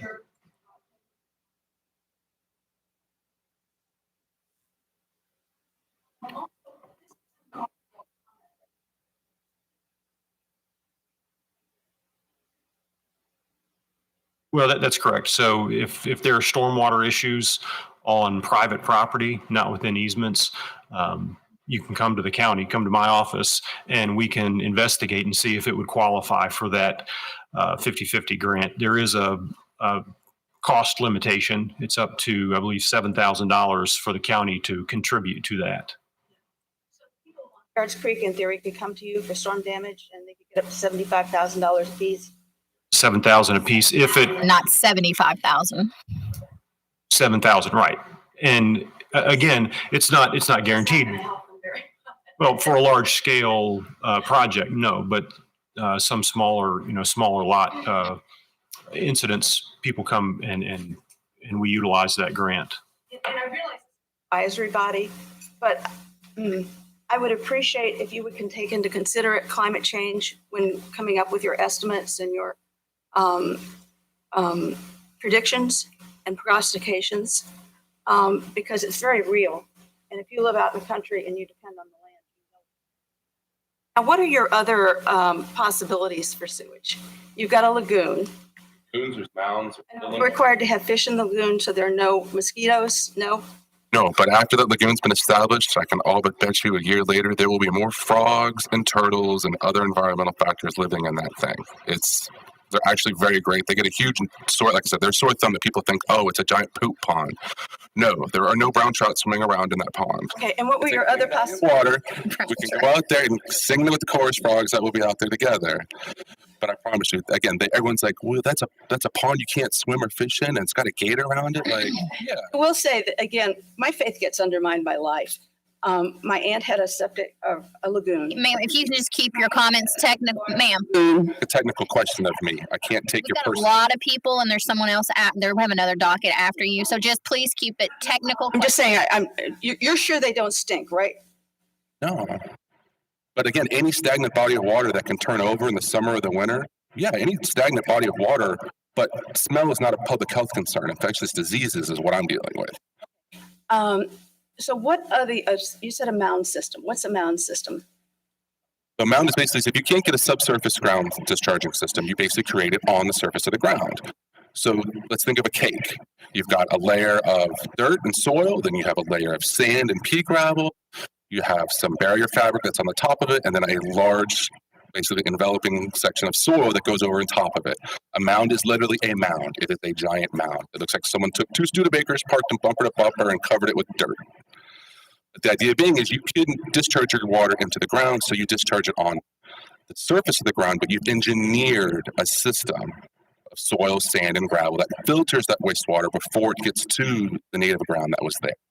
Am I incorrect in assuming, though, that unless somebody complains about it, you go out and check to see whether there is any infiltration into the surrounding water? Okay. There's 30,000 houses with septic systems in Oldham County. I'm one person that does this. That's unrealistic. Okay. And it means if anyone calls that has a complaint, it does investigate it, yes. Thank you. You're welcome. Thank you. Yes, sir. Just come forward, state your name and address for the record, please.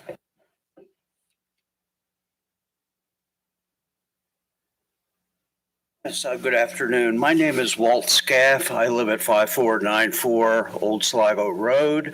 My property is directly across the street from the property lines of lots 5 and 6 in this development. Just a couple of things. I've had some planning experience in the past in an area in California that's remarkably like Oldham County. And one of the big areas had to deal with runoff. And in a community such as the one that's being proposed, lawns have to look top-notch. And lawns only get to look top-notch when there is an application of fertilizers, pesticides, and insecticides and herbicides. That's why the lawns look so artificially green. That water is going to go somewhere. And there's a little creek that runs through the property called Berry Creek.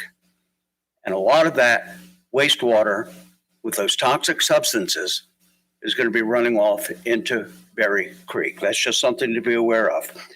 I also was a school bus driver for Oldham County for 8 years. And Highway 42, Old Sligo Road, I served out of Harmony, out of Liberty, North Oldham campus. And the thought of more school buses traveling through the intersection of Highway 42 and Old Sligo Road has me concerned. I regularly used to drive that.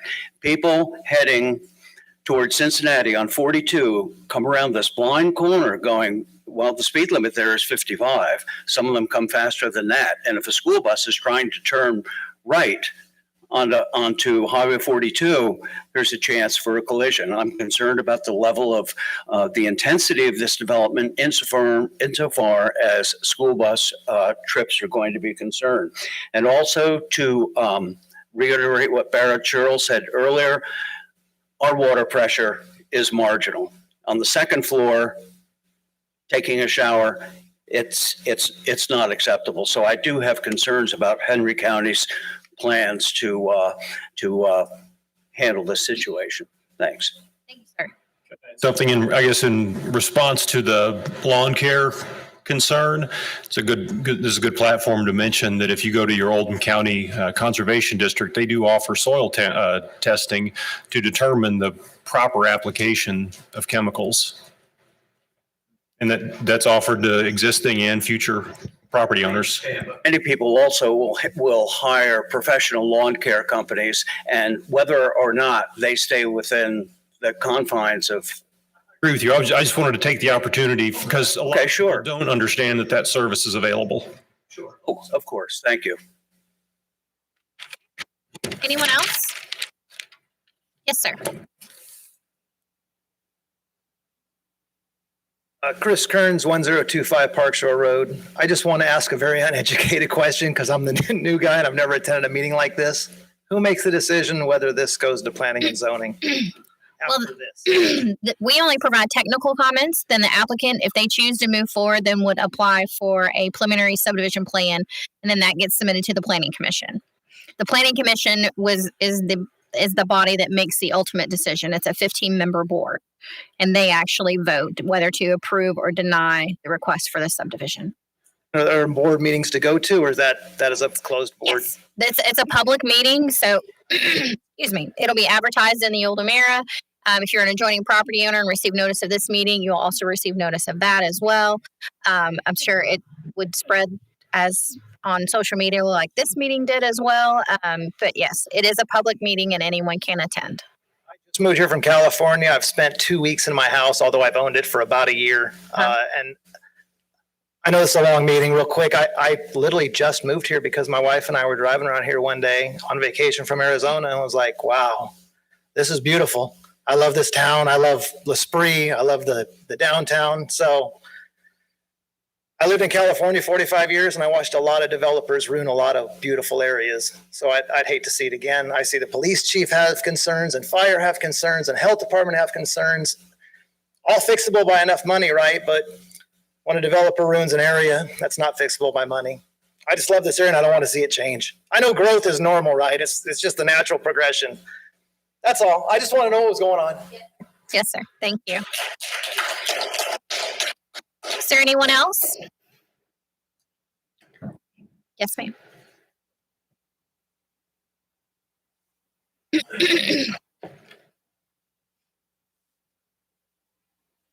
Pam Berry, 5560 Old Sligo Road. I just have a couple of comments and questions about a couple topics that we just talked about. And not to beat a dead horse, no offense to the horse people.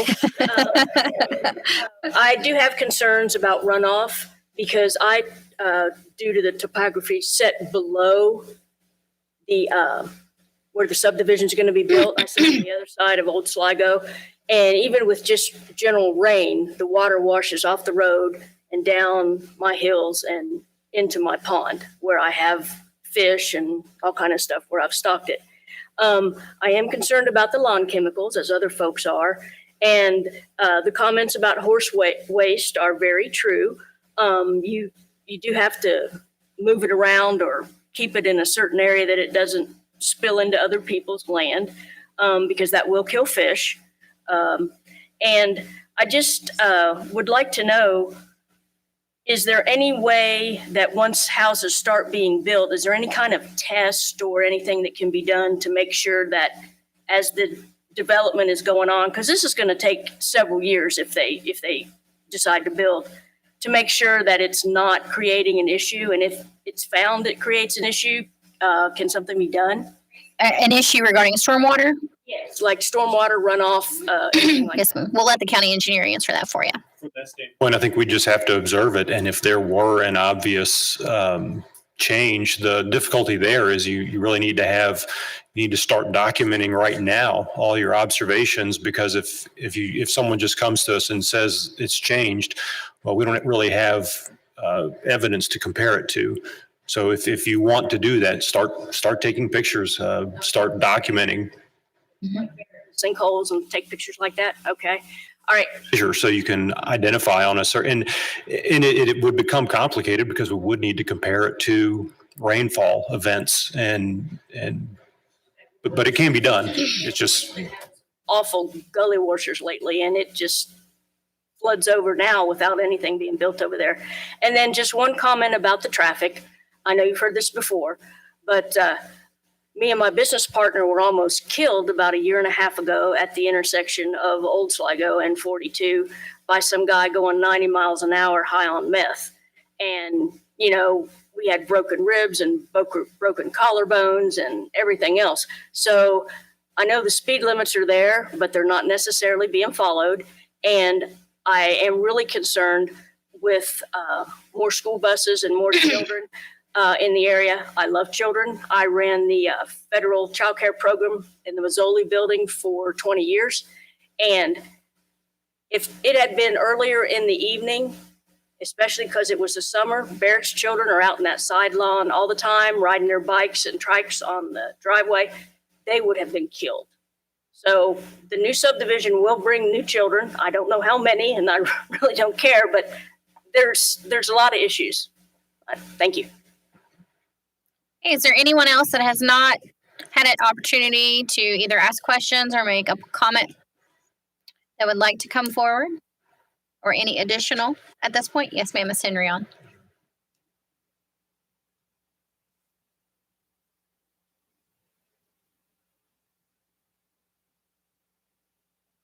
Trish Henry on. Just a quick follow-up as far as the traffic and the road of Old Sligo in particular. One other thing to consider is that it's not just a real windy road and people go way too fast, but it also is really lacking shoulder. When I moved here 20 years ago, I was just so surprised. The roads around here, there's no shoulder, that things just drop off in so many places that if you had to move over and get off the road because someone's coming over the line, distracted driver, what have you, which happens a lot, there is nowhere to go. You're going to either go in a ditch or flip. And I don't know if the county would be inclined to fix that like they did on Ballard School Road. State highway. Okay. So it's through KYTC. Yeah, so that's a concern of mine. They fixed Ballard School Road, which was treacherous, by expanding and filling in the shoulder and making a proper shoulder. That was, one thing. So that's a concern I have. And then another concern I have is to Chris's point about, development and also the comment about lawns and requiring fertilizer and such to keep them looking well.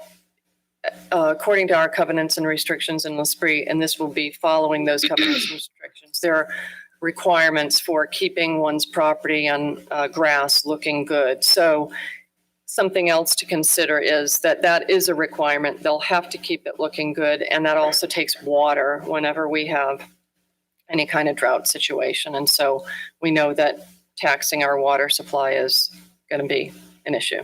Okay.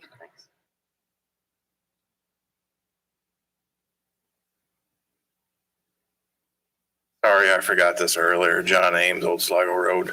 Thank you guys for putting up with us. The other thing I forgot to ask about the water line was, so there's 16 houses being built in lots in L'Esprit. And when I asked the developer if that was a separate water main, separate from the Henry County that we're on, and he said it was. And then I found out from one of the workers that have feet on the ground that said it's one continuous loop. So I would just like for Henry County to verify if that's two separate or Separate services, two separate lines, or its own loop. Okay. because that adds another 16 houses on top of the 76 on the same water line. Okay. Thank you.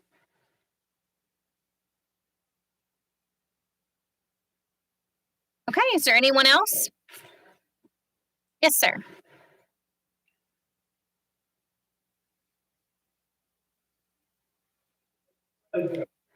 Just state your name and address for the record, sir. Riling, 5400 Old Sligo Road, directly across the road. Quick question on the retention ponds, since there's been a lot of concern with the runoff and there's been a lot of flooding downstream from there. I noticed that the current retention ponds are essentially in the Henry County portion. Is that correct? And that's the next phase. That's not part of this phase. Is that correct also? You need to come up here so it'll record you, Phil, please. Basin remains in here. Yep. Only. But it is up drainage from a section that is built in Oldham County prior to the section being able to be planted. That was the question. Thank you. Okay. Anyone else? Last chance.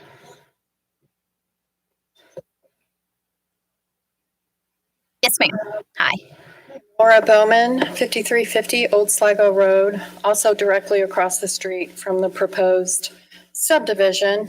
And I have a question. I don't know if it's appropriate for this committee, but our mailbox is across the street, and we already, take our life in our hands walking across the street on the side of the development. And if they are going to move our mailbox over, or we'll just have to dodge traffic. That's something you'd have to talk to USPS about.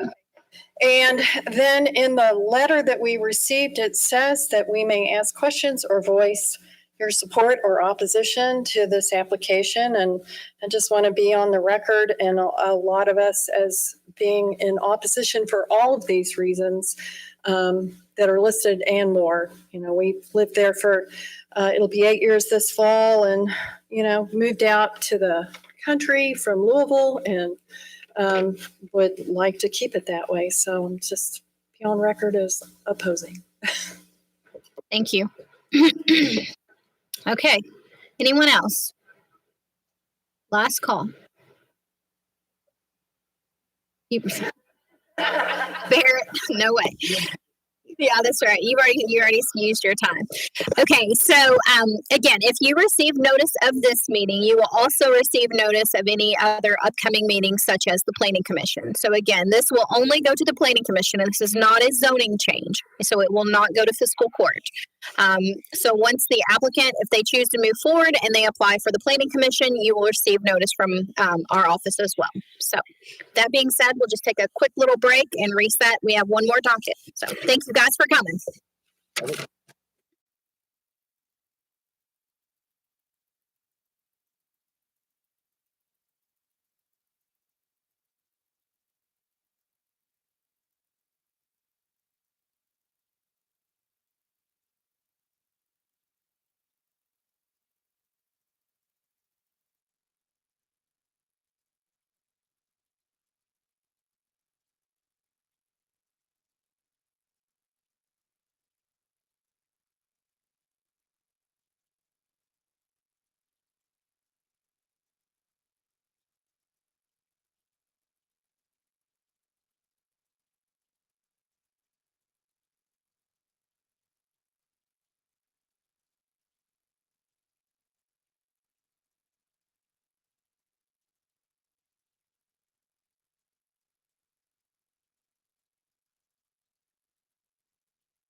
You are.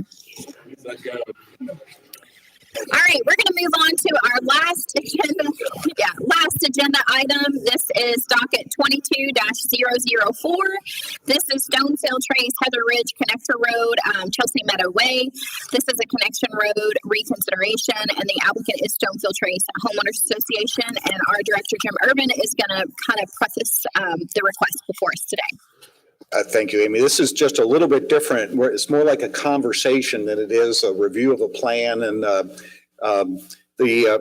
Homeowners Association, represented by Ed Carden here today, are going to present some ideas on why they would like to have Chelsea Meadow Way not be a through street.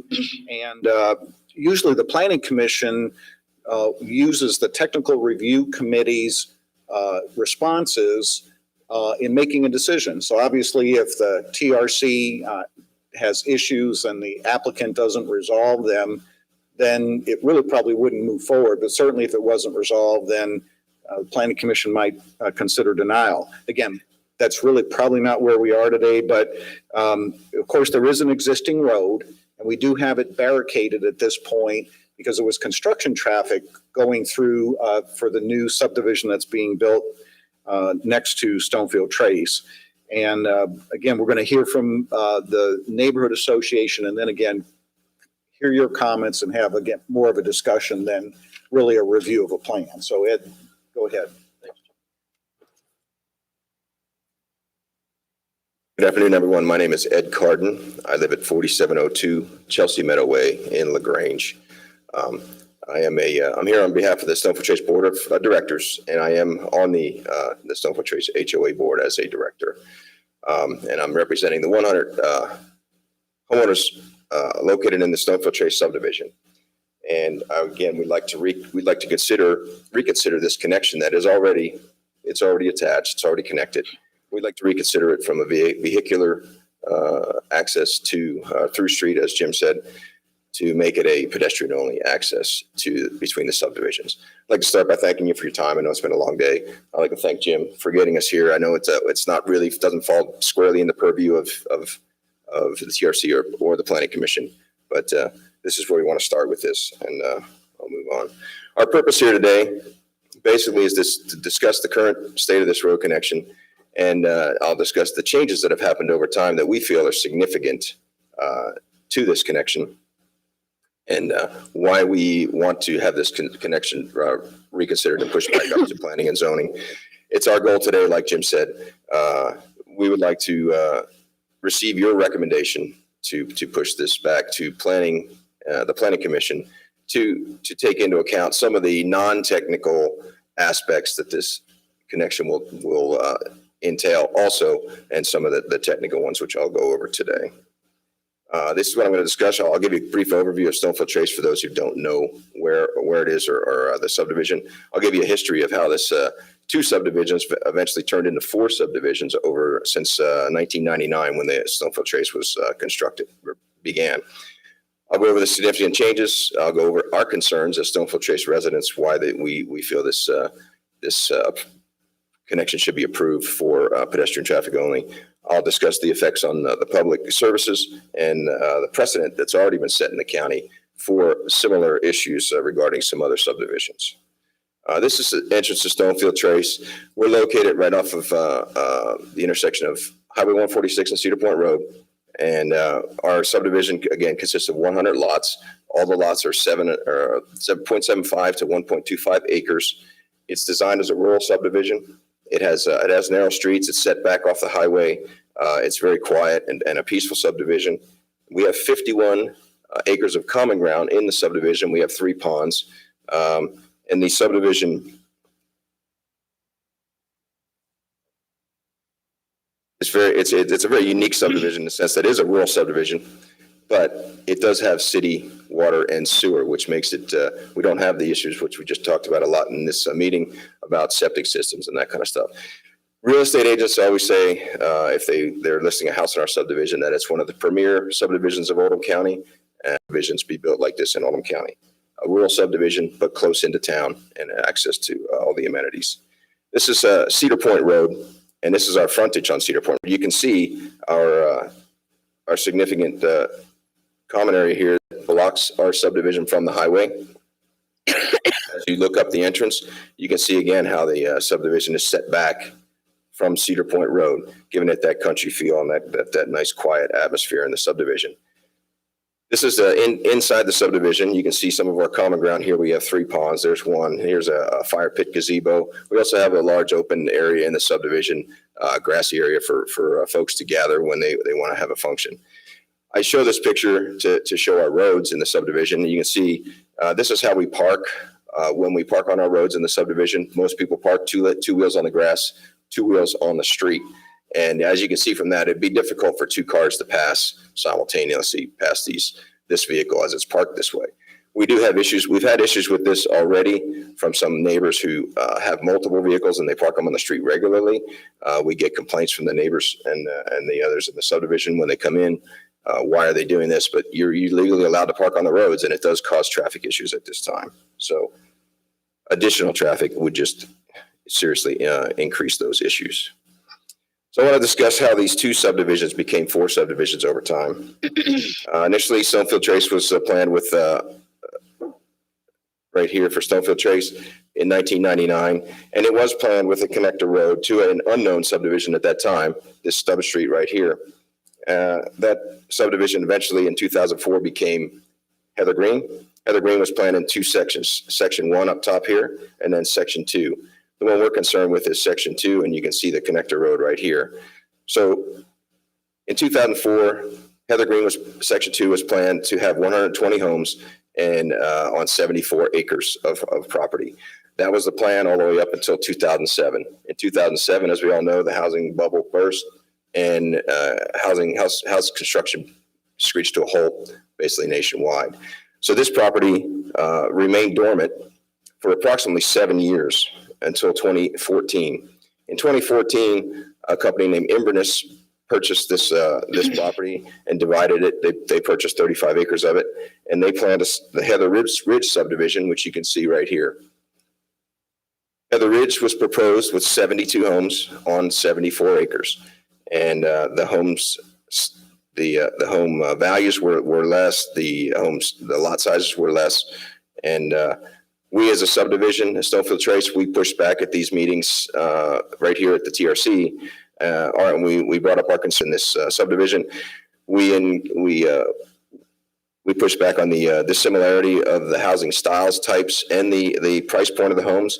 And as lot sizes, you can just see from here, Stonefield Trace, here's the 1.2 and to 7.75. Here's Heather Green, a half acre to 3/4 acre. And the price point of these houses was substantially different from the houses in Heather Ridge. We voiced our concerns. They were heard by the TRC. But when the second half of the original Stonefield Trace Section 2 was purchased, and it was going to be developed by Billy Dolker of Key Home of Buckner, and they presented a plan to the TRC and the Planning Commission for 102 homes on less than or a little over 30 acres of property. This is the plan they proposed. Again, the Stonefield Trace Homeowners Association, we came to the meetings and we again expressed our concern, increased housing density. These are even smaller lots than Heather Ridge. We expressed our concern with the difference in home styles and size from the lots. This is Stonefield Trace right here, adjacent to the backside here of the commons at Cedar Point. And this road right here is the connector to Heather Ridge, which is only 0.2 of a mile to get to the connection that we're talking about here today. So again, this is how 2 became 4. Here's Stonefield Trace, Heather Green Section 1, and then the division of Heather Green Section 2 into 4 separate subdivisions at this point. Again, a total of 236 lots in these 3 subdivisions here. If you add them all together, 336 lots. It's kind of like a super subdivision if the connection were to stay. Here's the original plan on that 120 acres, 174 acres, 120 homes on 74 acres, and then 174 on 74 acres is the revised plan. That's a 30% increase in the housing density on that same piece of property. And we just feel, from the Stonefield Trace Homeowners Association perspective, that the impact that these lots will have was not taken into account on our subdivision. If you look at this picture again here, that's going to be basically a funnel of all that traffic coming through Stonefield Trace, and I'll prove that here. We're concerned with this because of the following reasons. I did some research on this, and I drove that connection on the Heather Ridge side out the Heather Ridge subdivision on Cedar Point Road down to Stonefield Lane. It's 1.5 miles, and it takes 2 minutes and 43 seconds. I also drove it from my side of the Stonefield Trace side of the subdivision, or the connection, through the Stonefield Trace subdivision to Cedar Point Road. It's 0.6 miles, 1 minute and 30 seconds. I'll also note that the top of the subdivision at Heather Ridge, it's 1.2 miles to get to the Stonefield Lane intersection on Cedar Point Road. We learned this early on before Jim was kind enough to put, and Jim Sidlin were kind of to put the barricade in there, that all the traffic that comes into the subdivision, they use a lot of traffic that they don't know where they're going. They use these new driving apps, Google Maps, Waze. They all default to the shortest distance, the shortest drive time is the default. So when these contractors were Googling or using Waze to get in there, they were all coming through Stonefield Trace. So we've already proved that that's going to be the shortest distance in that case for people coming through there to get to Heather Ridge. That's going to increase our traffic going into the subdivision. And I'll show this on a more graphic depiction here. I hope you can see this on your screen, but this shows the roadways of the subdivisions. Here's Stonefield Trace right here, Heather Green, Section 1, Heather Ridge, and then down here the Commons, which isn't really fully depicted yet because it wouldn't come up. Here's the connection at Chelsea Meadow Way, which we want to have approved for pedestrian traffic only. You start here and go out of Heather Ridge, down across Cedar Point Road over here to the end point at Stonefield Lane. It's 1.5 miles, and it's 2 minutes and 40 seconds. Here, 0.6, going through the subdivision, it's 0.6. What I would like to take away from this slide is, this is the side of Heather Green Section 1, and if you drive from there over here to this road connection, it's 0.4 of a mile. So 0.4 plus 0.6, 1 mile. It's shorter to go through Stonefield Trace. And if you subtract this 1.5 from 1.2, you get 0.3. Even if you live right in the front of Heather Ridge subdivision right here, it's 0.9 miles to cut through Stonefield Trace versus 1.2 to come around to the end point here. So 80% of the homes in these subdivisions are going to be shorter distance and time to cut through Stonefield Trace. And a lot of people will say, why can't they'll just use Cedar Point Road because it's a 55-mile-an-hour road. Well, I'll address that later in another slide. This is our concerns for that cut through traffic. Our roads are narrow. We have no curbs, we have no sidewalks, we have no streetlights. Our roads are heavily utilized by our residents, and now they're also heavily utilized by the residents of Heather Ridge. They walk their dogs, they push their kids in strollers. Our kids play on the streets, they ride their bikes, etc. They're used all the time. People walk at night, they walk in the day. We have runners. And I also brought up earlier the parking on the roads, what kind of impediment that is to the traffic going through there, especially during times of rush hour. Again, I'll show you that slide. Here's a slide that shows the Heather Ridge subdivision. Their roads are much wider. They have sidewalks. They have curbage. And you can see from this picture that with slowing down a little bit, 2 cars could pass with a car parked on the side of the road there between the subdivisions. So again, getting back to the Cedar Point Road point, people say that, they just use Cedar Point Road. Well, I drove Cedar Point Road just 2 days ago, and I took these photos. I hope they come up on your screen as well as they do on mine or over here. You can see the top left photo. That's just past Stonefield Trace Section 1, which is a standalone section, heading into that 90-degree curve on Cedar Point Road. And you can see the old road patching, and then you can see the shoulder crumbling off into the dirt. And if you look further up here, that continues on. This is closer to the curve. Again, you got your patching here. This is Old Zaring Road right here.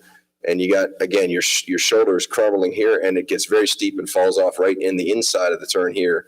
And as you go through that turn, there's a pond that typically floods over this road during heavy rains. Okay, this is going east on Cedar Point Road, right in front of Stonefield Trace again. Again, you have the patching, you have the crumbling of the road edge right here. And again, this is a 55-mile-an-hour section of this road. So this is another section of Cedar Point Road. This is where the Commons is, right here. This is State Road, Cedar Point Road. And right here, you can see the break. This is County Road, Cedar Point Road. This section of this road was discussed during both the Heather Ridge subdivision plan and during the Commons plan. It was deemed by the road department that during those meetings that this road it was not wide enough to even warrant striping. But as a mitigation tactic, I know Jim recommended some of this, and they went and painted the center lane in here to prevent people from having head-on collisions on this road. But again, this road narrows down and it goes to 35 miles an hour. You can see the sign right there. One last photo of Cedar Point Road. Again, this is a 55-mile-an-hour road. This is just past section 1, heading towards Heather Ridge. And this is 1/3 of the roadway here is deteriorated. And you can see over here, it's beginning to crumble here and fall into the ditch also. So folks are not going to want to use this road if they have the opportunity to come through Stonefield Trace. That is our opinion. This is where I asked to take off the TRC hat for just a second and look through the eyes of the lens of the Stonefield Trace Homeowners Association and see this from our perspective. And we hope that you'll see that it's a significant issue that needs to be pushed back to the Planning Commission to determine what kind of subdivisions they want to have in this in our county. Do we want to keep going to higher density and smaller homes, or do we want to keep nicer rural neighborhoods in the county? Now, Jim Silliman and Jim Urban were kind enough to come to a homeowners meeting on this, and one of the things we discussed was having a traffic study done just to see the impact of how this would affect Stonefield Trace. During that, Jim Silliman noted that he said traffic studies are based on wait times, and even if we did a traffic study, that the wait times at the stop signs in Stonefield Trace would not be significant to warrant any changes to the plan. But from our standpoint, and the standpoint of our residents, we don't think wait times can be decoupled from safety. We think this is going to be a huge safety impact to our neighborhood. Again, we're not talking about Cedar Point Road and wait times there. We're not talking about Highway 146 and traffic circles to try and keep the flow going. We're talking about inside a subdivision where people live and raise their children. So that's what we're looking at there. And it'll negatively affect these conditions here in our subdivision, the quiet feel of it, the value of our homes, and our residents' current level of quality of life. So we feel this needs to be pushed back up to the Planning Commission to see how this will be affected.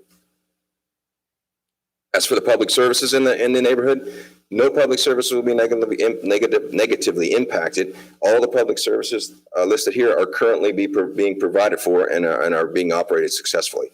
So we don't feel approving this pedestrian access only will cause any harm to the public services for our subdivision.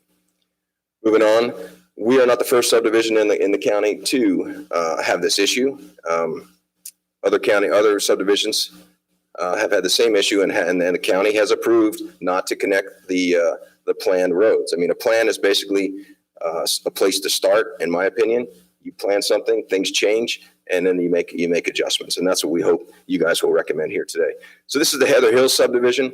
If you look down here in the corner, Heather Hill Road was supposed to connect to Section 1, Heather Green, and it was also supposed to connect on Fairway Drive to Grand Villa right here. And show you an overview of how close those subdivisions come together without actually touching.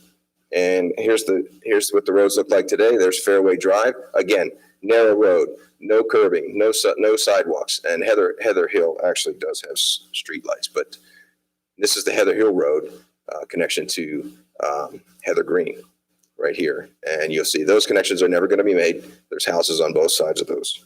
Moving over to East Oldham County, Northridge Farms off of Highway 22.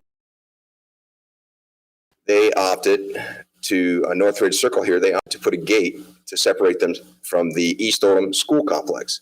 I can only assume that they have no idea what is going to continue on to grow over here. So they opted to have that gate put in. This is what it looks like today. Again, if you look at the road, just like Stonefield Trace, narrow road, no curbing, no sidewalks, no streetlights. These roads were designed to be used for subdivision use only, people coming in and out of the subdivision, and really not to be the funnel for future subdivisions to cut through. And that's what we believe is the same for Stonefield Trace. So in conclusion, what I'd like to wrap this up with is our key points. The original plan for Stonefield, or for Heather Green, Section 2, was just that, original plan. It's changed significantly since 2004, in our opinion. The housing density has increased. And we would really like to have this looked at again by the Planning Commission to determine again, like I said, what kind of subdivisions do we want to keep in Oldham County? Do we want to have a rural subdivision with a, so to speak, highway going through the center of it at rush hour every day? Or do we want to have a nice rural quiet subdivision where people can enjoy life? These are the different things that I believe it will impact, the ways it will impact Stonefield Trace. It's going to increase the safety risk to our residents. It's going to increase undue burden on our residents. It's going to decrease quality of life, our quiet rural feel. It's going to take Stonefield Trace from being a premier neighborhood in Oldham County and reduce it to just a generic neighborhood.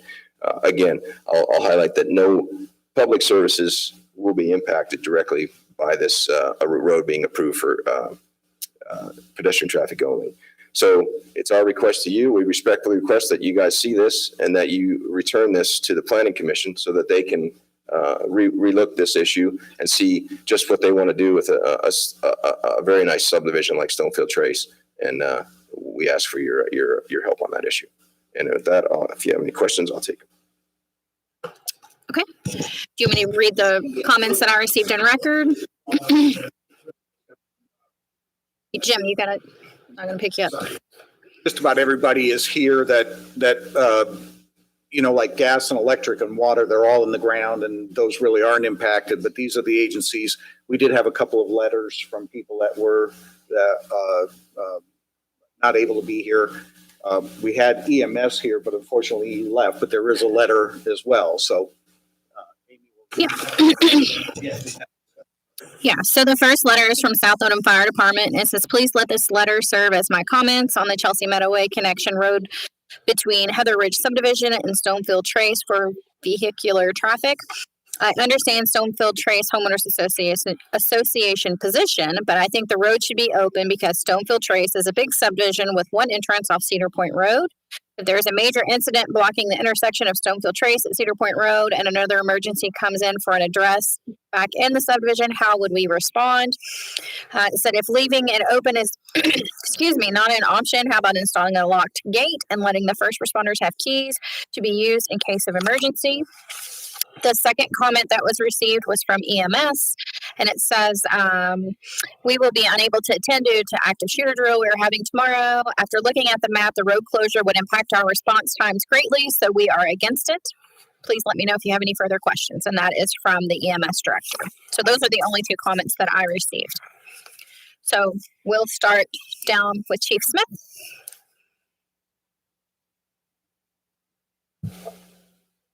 I appreciate your position. I understand what you're trying to say. I'm not quite sure how you came to the conclusion that it wouldn't impact emergency services.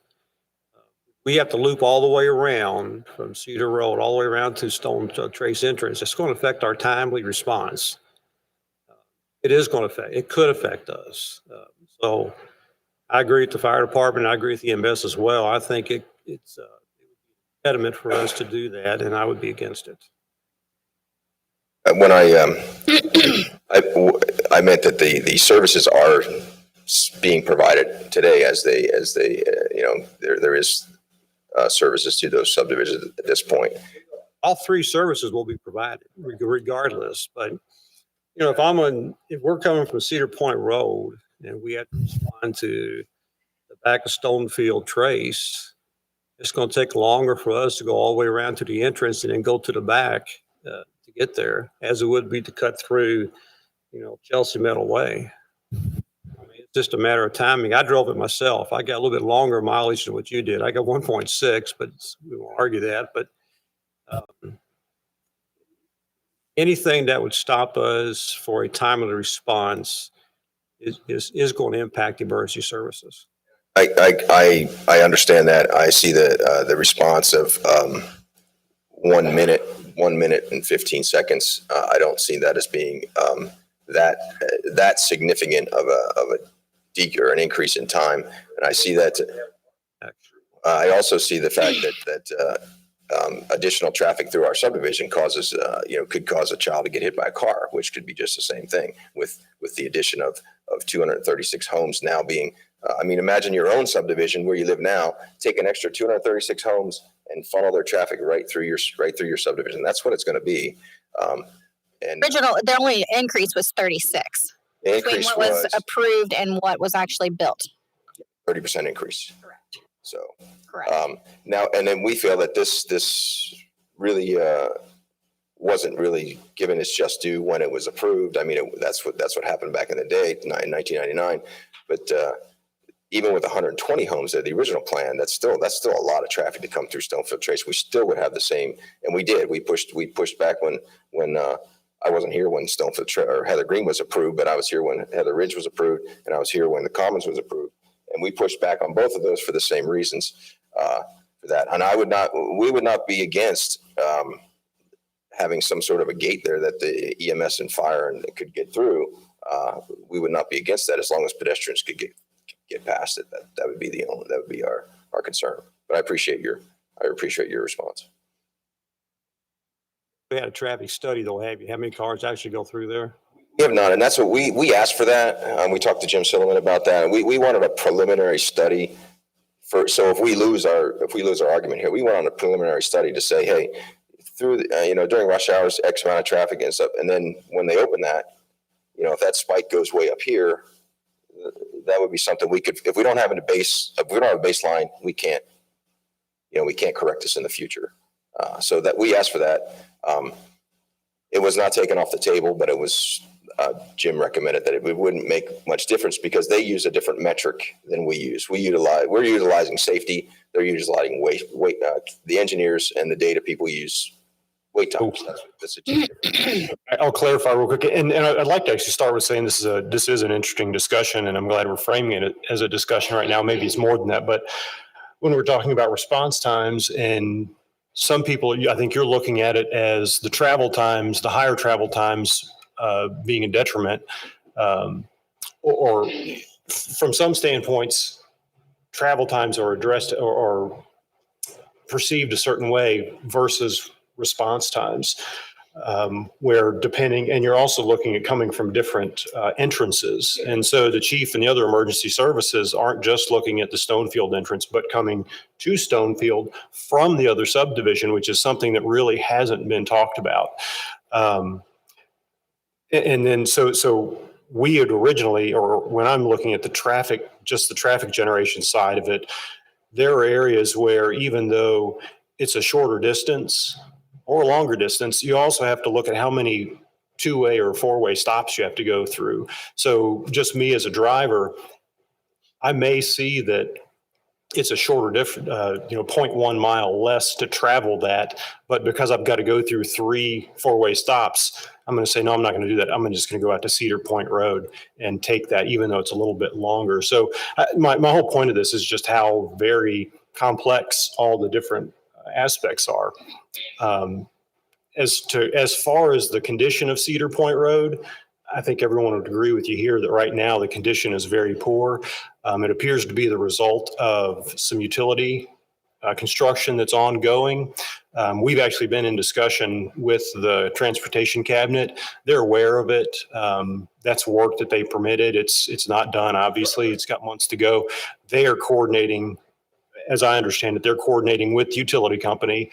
So repairs should be made. So that's an unfortunate occurrence right now, but I wouldn't expect that condition is going to last. I've lived here 16 years now, and I think Cedar Point Road has been paved once in 16 years. So it gets paved, and then a year or two later, it starts to deteriorate again, and it gets back, and then it stays for 5 or 6 or 7. I can say from my experience, and we take a lot of phone calls, and that we end up routing them to the cabinet because they're not county roads. But I've been getting a lot more calls recently on Cedar Point Road, and I've driven it myself and seen it getting worse, and it's because of that construction. So that shouldn't be a permanent issue. As far as the traffic study also, and, we're talking about, you were mentioning the different metric that we utilize. What I was mentioning there or referring to is in the traffic studies that are typically presented to Plan Commission, they use the level of service as the standard, and that typically focuses on intersections and the weight at intersections. We as a group, planning and zoning and engineering, typically try to work with the developers to look beyond that. I think that's where the 2 yellow lines on Cedar Point Road came from. That came from, and that was before me. That was a group before I started working here. And that's a discussion we've had with developers. We talked to you all some about it also, is while that typical study is going to address the level of service at intersections, what more can be done? So just keep in mind that we weren't limiting it just to that. I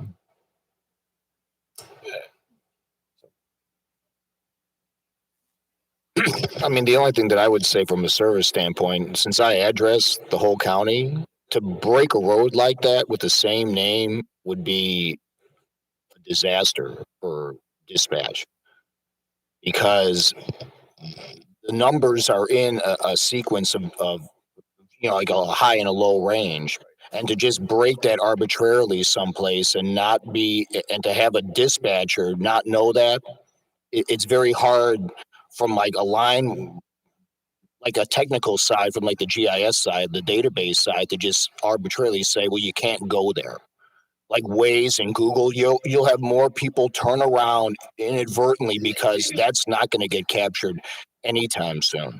And I know we've had folks turn that road into Google and Waze as a you can input either a hazard or something like that in the road, and that has significantly decreased it. And then Jim has placed signs in front of our neighborhood for the construction traffic too, but you can mitigate that through Google and Waze by showing that road on. Dispatch doesn't use Waze or Google, and like I have to address those things, and those are things that having two subdivisions that are completely different, that are going to connect, maybe not connect. Like when you use the school and another one, those are two very different uses.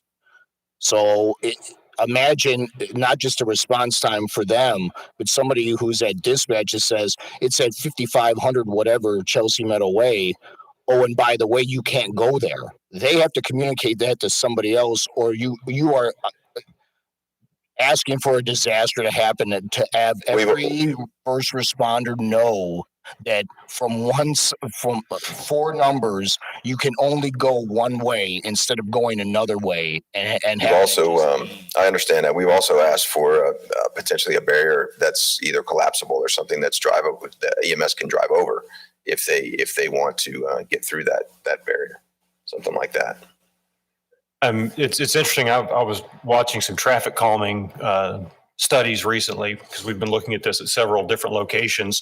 And from the emergency response standpoint, we think about speed bumps not being allowed typically in the county because of snow plows, but it's also a response time. Emergency vehicles have to slow down at speed bumps. And as I was watching this seminar, they were talking about the slowing down of a vehicle just at a speed bump, less than 10 seconds. And that's a consideration for emergency response. So it's very important, and gets very, I guess, minuscule in time that they have to look at this. Yeah, Jim's correct. You talk about the matrix. Ours is response time. Depends on the type of run that we make, and how soon we get there is how quick we can solve the problem. Same way with fire and EMS. We don't make a lot of runs in Stonefield. Quite frankly, we don't. Nor do we make a lot of runs in Heather Green. But usually when we do, it would be like a burglar alarm, and that's a stepped up run for us. And I guess it would all depend where your cruiser is at the time and which direction they could come from the other direction. It might actually be faster to get into Heather Green from Cedar Point Road than it would through Stonefield Trace. So possible to, once this is opened up, if it's opened up, to do a traffic study and see exactly how many cars are going through there.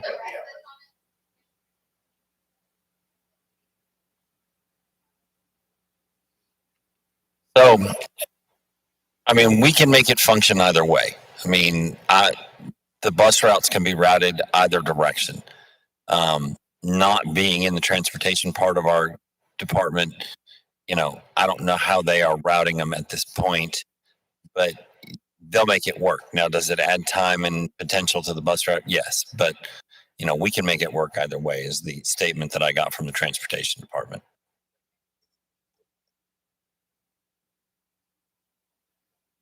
I'm Andy Rankin with the Oldham County Road Department. The only thing you mentioned the services. Well, the difference in the services is you didn't mention anything about snow plowing. Okay, we have a driver now that comes into Stonefield Trace. He does your subdivision, and then he has to go back out onto Cedar Point Road and then come all the way around Cedar Point Road to do the rest of those subdivisions. If this is opened up, and then the rest of Cedar Point Road from where the state ends out, he does that too. It's going to knock a tremendous amount of time off of that driver's effort to get the snow removal from you all and also do that other subdivision. If we connect those, it's just going to understand that would him take, a lot of diesel fuel, and that may not seem like much over one snow event, but over 1,000 snow events, it's going to make a big difference in how we utilize your county tax money and not wasting time by looping around doing loops that we don't have to do. When those blocks were originally put there, I put them there. I personally put them there. I believe I was out there when you put them in. Yeah. I put them back. That was the second time I moved. Okay, the second. Yeah. There, it was before that subdivision was even developed. They were put there to stop people from four-wheelers playing and going back and forth on that land. Okay. Then when they started to develop that, we went and moved them so that they could put the base, the first set of asphalt on that subdivision. Then we put them back because technically, as far as I know, and I'm also the county road inspector, that end of Chelsea Meadow is not a county maintained road yet, simply because it doesn't have the surface on it. The bond has not been released on it. When they call me and tell me they're going to, after probably another year or two, when those houses fill up, they have to have a certain requirement that the subdivision has to be finished to a certain point before they can put the surface on it. Now, when they call me and tell me they want that surface release, I'm going to go move those blocks. If it's okay, if the road is not deteriorated, then we're going to fix that road. Then it gets the final surface is connected. And as far as I know, I can't put the blocks back because then it becomes a through county road just like any other. That's from the road department end of it. It does make a difference as far as the snow plowing. And once these developers have dotted all their I's and crossed all their T's, I can't shut the road off anymore. I understand that, and I appreciate your input. I would, from our perspective, we're looking at the 3 or 4 or 5 snow events we have each year here. They've been pretty minimal in the last few years, a couple inches. I've been out on as many as 17 in one year. Okay, and we bounce that off of the safety of our residents on the roads with the additional traffic. So I know I understand it will make it much easier to just be able to take your plow and go straight up the road and then come straight back down. I get that, but I appreciate it. Looking to spend your county tax money the best way I know how, and the best way I know how is to connect that road, let that plow driver complete his route through there, and keep on going. And as far, like I say, I can't stop them from connecting that road and putting that surface on there and connect it. I just have to follow the rules, and that's the way the rules have been set. I've been through the whole process of that subdivision. I do the proof rows. I go improve their ground. I go improve their subgrade. I've been through it all, and technically they've followed everything they're supposed to do. So I can't stop them from connecting that road. It's just from the county engineer's point, it's not the most ideal thing. I agree with you. I can give you several other examples of subdivisions in the Goshen area that one subdivision has been connected to the other in a period of one subdivision was built in 1960, the other one in 1970, but they're connected, and it's all a connected road, and it makes it easier on my department to do their job. I do understand the connection will give you more options. So I understand that. I'm not trying to. No, we're just trying to preserve our community, and that's your safety. I understand your point. But It's just like we have to do what's best for the whole county and just spend everybody's tax money in the most fair way.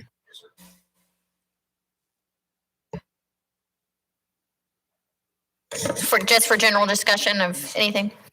I think one of the things, and I'm going to put it in planner language as opposed to the engineering language, the interest of the subdivision to do a traffic analysis or traffic study, I think relates to traffic counts.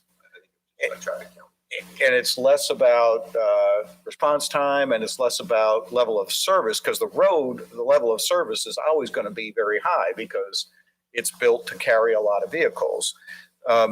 As I understand the way traffic analysis is done, though, you would look at there's no traffic connecting them today because the road's not open and the houses aren't there. So a traffic study today would be a projection. What they do is they assign trips. They say people are going to go from this location in this new subdivision. They'll go through Stonefield Trace, but a percent are going to go out the other way. And it really is, I'll call it theoretical, if I can say it that way. So a traffic study today is only going to be theoretical in nature to project trips. And I think that's why we have talked about it doesn't make much sense to do one. I know what you're looking for. It's what would be a baseline of projected traffic, and then do one later that says, well, this is what it actually is. I think we'd be, I'm not sure how it would be a benefit to convince the Planning Commission based on projections, because there were traffic studies. I know the number of lots was different, but there were traffic studies done in order to bring the commons forward or the other ones. And so we could look at those and say, well, what was the projected amount of trips from those studies? So, I mean, again, I'm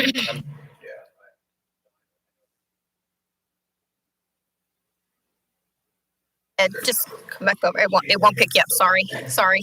School board, when they do their projected number of homes and how many kids are going to attend the school, I understand it's going to be the same thing. I think traffic study wise, we're going to need what we're looking for is a baseline. We need a baseline. So let's say we open this connection, and in the year 3 kids get hit by a car.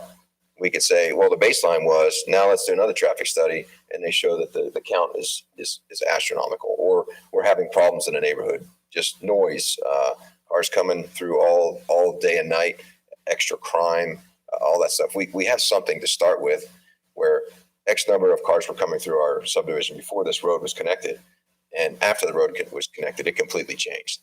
We planned for this, but the plan has changed. Maybe in the future we could, if it's open and we have problems, maybe we could readdress this in the future and shut it back down to pedestrian only traffic.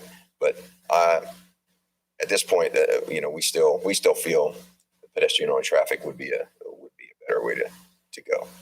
I always like these discussions because it reminds me of the discussion we had just an hour and a half ago. A woman asked about stormwater and judging increases in runoff. And my comment was, if that's something that you think is going to be important, then you need to start collecting data now. And even at that, it becomes very complicated because climate changes, everything is different every year, and you have to correlate the runoff that you measured at that time with the rainfall at that time. So even with going beyond the theoretical, and Jim's right, if we were to do a traffic study now, it would be strictly theoretical based on what we think, or the engineers think, is going to be the trip generation and movement.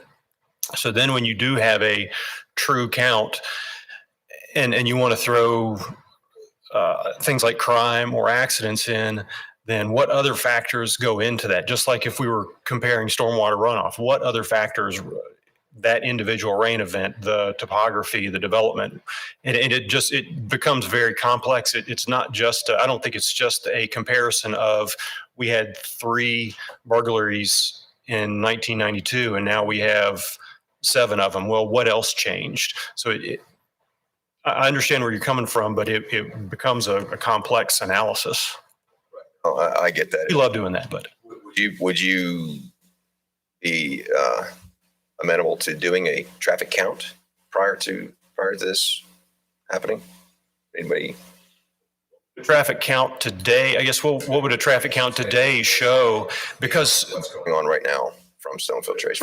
Even in our Oldham County subdivision regulations, there are limits, and Stonefield Trace alone is below the limit of, say, going from a sub-collector to a collector street. So there's an allowance for increase already. I think all you're going to show is potentially that there's 90 or 900 vehicles per day going through there, and that's 600 less than would be allowed anyway. And so how many, I just don't, I'm not sure what the count today would show. There are some other members of Stonefield Trace here that may want to speak. Can I open the floor to them? Is that anyone else have anything?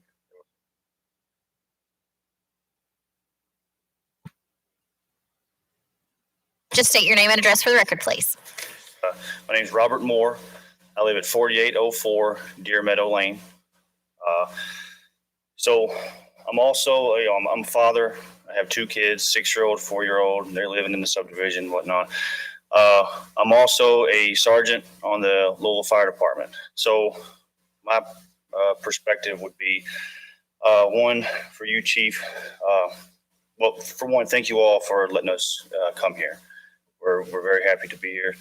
I know that, response times mean everything. I know that. When I ride up as company commander, I always have to go through, and one of the boxes that we check out on image trend is, was there a response delay or not? And you have to give a reason why. So I understand the importance. In this particular setting, perhaps it's not about response time, but prevention. And I think that with the increased traffic, we could have a lot more potential to have someone get hit by a car in our neighborhood. So there's, like I said, there's no sidewalks. People are going to walk on that road. They're going to ride their bikes on that road. And, if any of you guys are parents, I don't know. Kids sometimes don't obey all the rules. So mine sure don't. I had your point, Mr. Toller, for dispatch. So as far as when I'm making a run, no one ever tells me, MetroSafe would be my dispatch company. They say multiple cross streets. So in this case, if someone went to perhaps Ed's house, they would say such and such, Chelsea Meadow Lane, cross street, Deer Meadow Lane. And as the sergeant, the driver, like I am, I know immediately that makes my job easier. Oh, Deer Meadow Lane to the dead end on the side of, or Chelsea Meadow Lane on the side of Deer Meadow. So I know exactly how I'm going to get there right away. We have several examples of that in Louisville. There are several neighborhoods that are just fenced off that could connect. But you have to take a certain way in. For example, Wabash Avenue and Douglas Park used to all be, it's a low-income government housing. And when we respond in there, we've had several fires where we've had some fatalities, and the fire trucks all have to pile in there because there's only one entrance now, because it's been blocked off on the south side and the north side to decrease foot traffic and vehicular traffic, probably as a crime prevention, but it really does have effect on us. So we're stacking fire trucks back into this place, and it does make emergency services harder, but we deal with that. We already know how we're going to get there. So as far as med runs go, I would never argue, what kind of medical run would be more important. We're all, as first responders, we take every run seriously. But I just want to point out that the severity that I think we could have a kid get hit or a person walking their dog with the amount of increased traffic. So that would be something to consider as far as that. So as for, a technical review, I think that's something that we're not thinking about. It's a prevention kind of thing. we're always talking about response times. Maybe we can prevent one. So, any questions for me?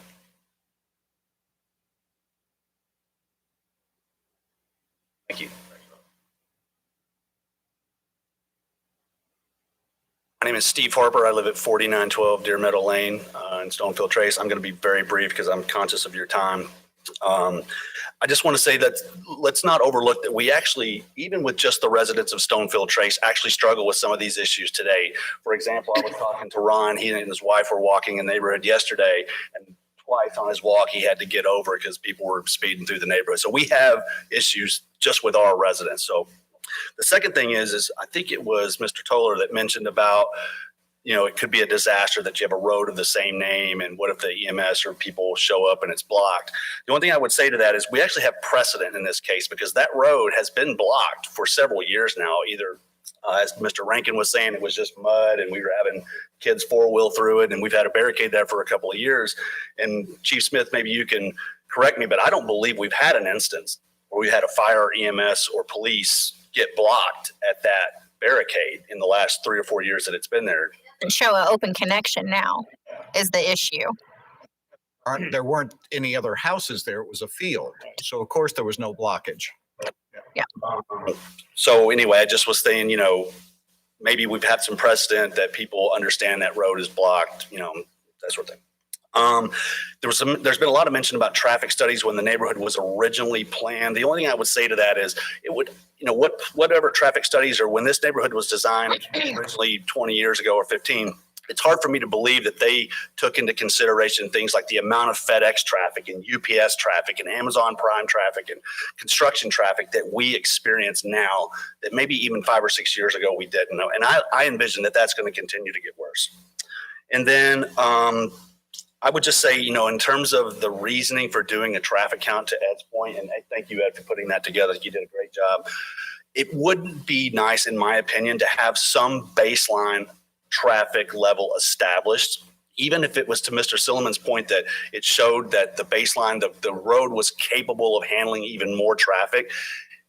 My experience is that we plan as best we can. For example, when I was here, when they were going to build the jelly and salsa plant, the ConAgra plant that they have there at 146 in Cedar Point, I remember specifically ConAgra saying, we don't expect any more than 15 trucks a day to use 146. Well, the reality is we've had 15 trucks a day do U-turns in our neighborhood. We know that there's more than that now. So that's kind of where I'm feeling like maybe if we had a baseline that we could say, look, we've had measurable increase in traffic over the 3 to 5 years that this road's been open, and it has had a negative impact on the quality of life of the people of Stonefield Trace. And that's all I have to say. Thank you very much for your time. Thank you. Mr. Robinson. Ron Robinson, 4705 Heronview Place. I really have 2 quick points, and I appreciate the time. It's been a long day for everybody, us too. When you talk about dispatching to that road, how do you do that now? It's blocked. There's homes on both sides of that. What mitigation strategies do y'all have for your drivers when they come through there? Well, from a dispatch scenario, from what I deal with dispatch, is I have to take consideration when roads are being platted, let's say. The range might be from 1 to 500 one day, might be 500 to 1,000 the next day. No. But I'm just saying, though, that like right now, dispatch has the lines and all the addresses in succession. There is no block. So if you said 5,800 and you're at 5,802. So right now you don't have. They would not know that there's a break. They would just be like the road goes from A to B, and somewhere in the between, you just can't go right now. So now on the what I would call the new Chelsea Matty Way, if there's something happens on that road, do you have no way to? Are you going to dispatch them right now through a Stonefield Trace, or do you know that road's? He's not the dispatch director. He does our addressing and mapping. They provide all the information to dispatchers, what they use to dispatch first responders. So how are you mitigating that now? As what are you telling these dispatchers? Oh, there's no houses over there on that segment of road, so there is no. And let's make believe there isn't a thing going on there. There's nothing somebody could be out walking and have an issue, but they're. See Meadow go all the way to Cedar Point. Point, so there are homes on there. Yes, there are homes. But they've already been going or dispatch. Responsible for addressing with the numbers. So like the number exists. Whether there's an emergency at those addresses right now, I have no idea. But chief and dispatch need to know that that line exists, and you can get from A to B with. And then the post office then uses my stuff to then say, okay, well, the range of this number to this number is also a valid number so people can get their mail. Now, carriers dictate what zip codes are and where they go. So if they go past and they're like, oh, well, I have to turn around, you're not supposed to back up a mail truck. It's not like a hammerhead. There's nowhere to go. So if anything would happen, you'd have more turnarounds in your neighborhood because they would assume that you can make it a cut through. It's not like you're just assigning a name to a road that doesn't exist, like your driveway, and making it toll our lane and motorbikes are coming down because I got a farm. This is like a connection issue that there's no way to break it and say, well, if it's from 5,000 up, which is only like 4 numbers. When Heather Green was developed, I was always struck by why the road names were going up towards the cul-de-sac with such a small little length of street. But I don't know what previous developments are like. I just need to know they're like, okay, well, the numbers are going down, so I need to continue going down block by block so that in the dark, somebody needs to know, because with cluster mailboxes and other things, it's not necessarily like, oh, well, I know where I'm going, because that's not always the case all the time, especially for, rural fire departments that are volunteer based. You might have a lot of turnaround, and in the dark, to go, it's not a concern to me. There's no mitigating thing I can do for it. I just know that the stuff that I provide is what dispatch uses now. Now it's supplemented by. How are you doing that now? I know, like in the Commons, they have an area for their mailboxes, for example. They're all together, so the mail. And I don't want to get into all the nuances of it, but they do that delivery. The other point I want to bring up is, and this is no reflection on Jim, I appreciate all the efforts that you've done. I truly do. But when you look at Chelsea Meadow Way and you look at how it's designed right now, it's a straight shot from a straight line all the way probably 3/4 of a mile, which accelerates the speed of the cars. But yet, if you look at beyond that point, at the subdivisions that develop within that area, they have swags, turns, they have islands in the middle, and these things are all done to slow down the traffic. And for us, it's a straight shot of high speed going over a blind hill. And so, I just don't think, well, I know that it was not planned for the volume that it's going to end up being. And that's really what we're trying to look at. It's really what we're getting at. Is we need to look at this. Is this really wise? Is this really wise for the community in there? And we get all of the problems in here. We do. We're trying to be some of the solutions here. So that's why we're respectfully bringing this to you guys to take a look at. I think, and to collect the data, just so we've got it, I'll be glad to call. We can work with KIPTA and get traffic counts. We don't have counters to collect data, but KIPTA will do it for us. So I'll call and get that done. And then we've got the baseline that you're talking about, that you're requesting. That's not a problem. And then we can use that. And if we need it in the future, then we've got it. That's easy enough. And again, that would just be strictly traffic counts. It's not that projection of future. It would be. But we could compare it in the future if in 2030 we want to see how many vehicles are using it and see where we are compared to the traffic study that was done for Planning Commission, then we would have that. Just data. And let me just like to make one more point. You you showed the pictures of the damage to Cedar Point Road. I was in your subdivision this morning. I'm doing road rating. What I do, I drive around.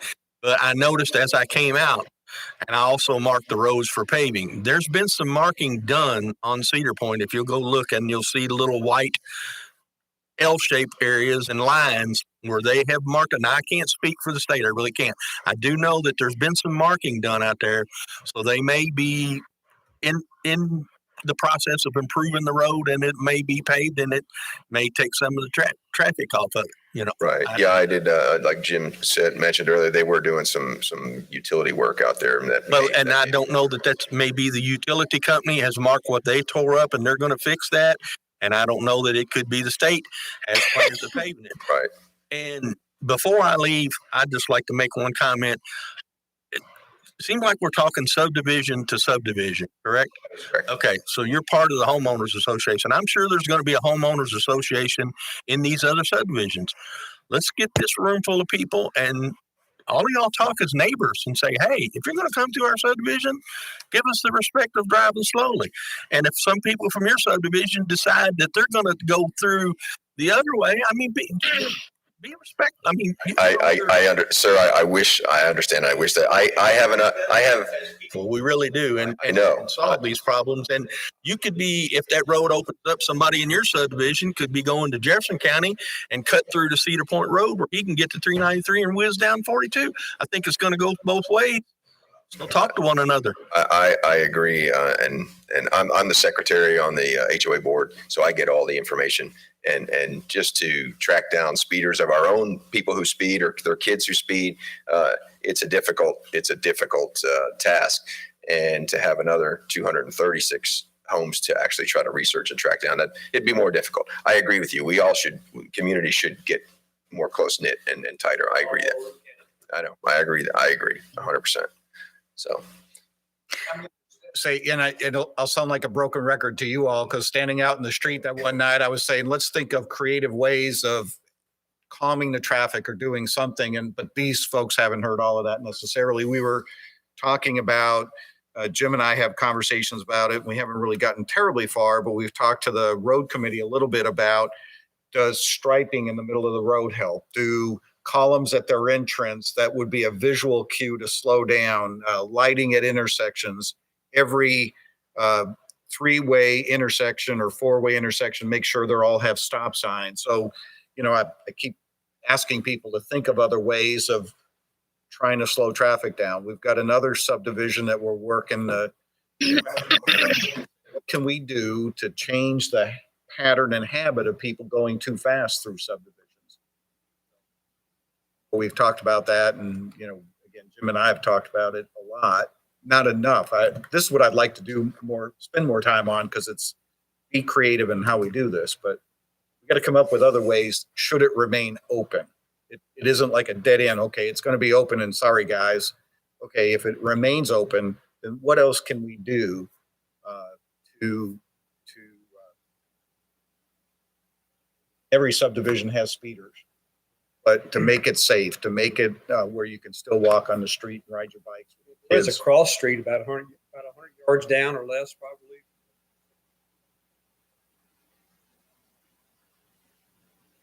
Good, but ordinarily what we do is when we get complaints of speeders,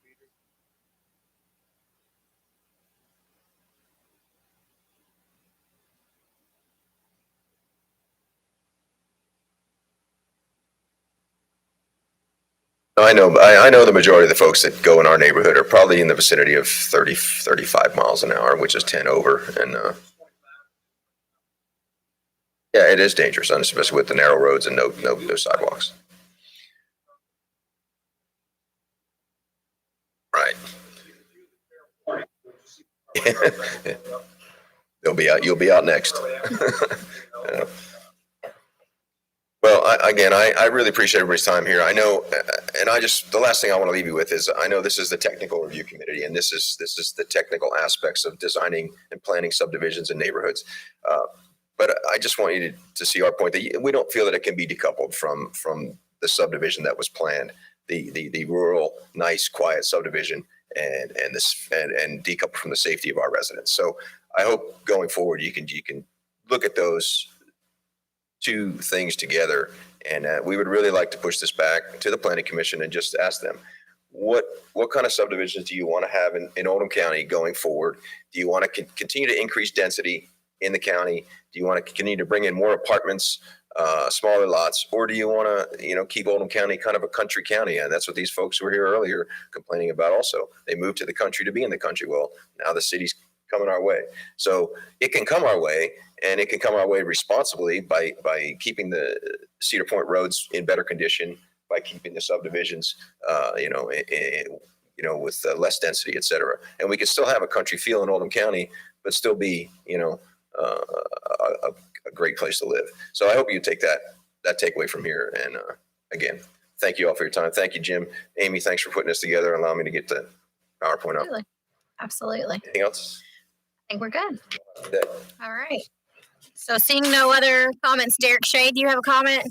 Thank you, sir. We will stand adjourned. Thank you.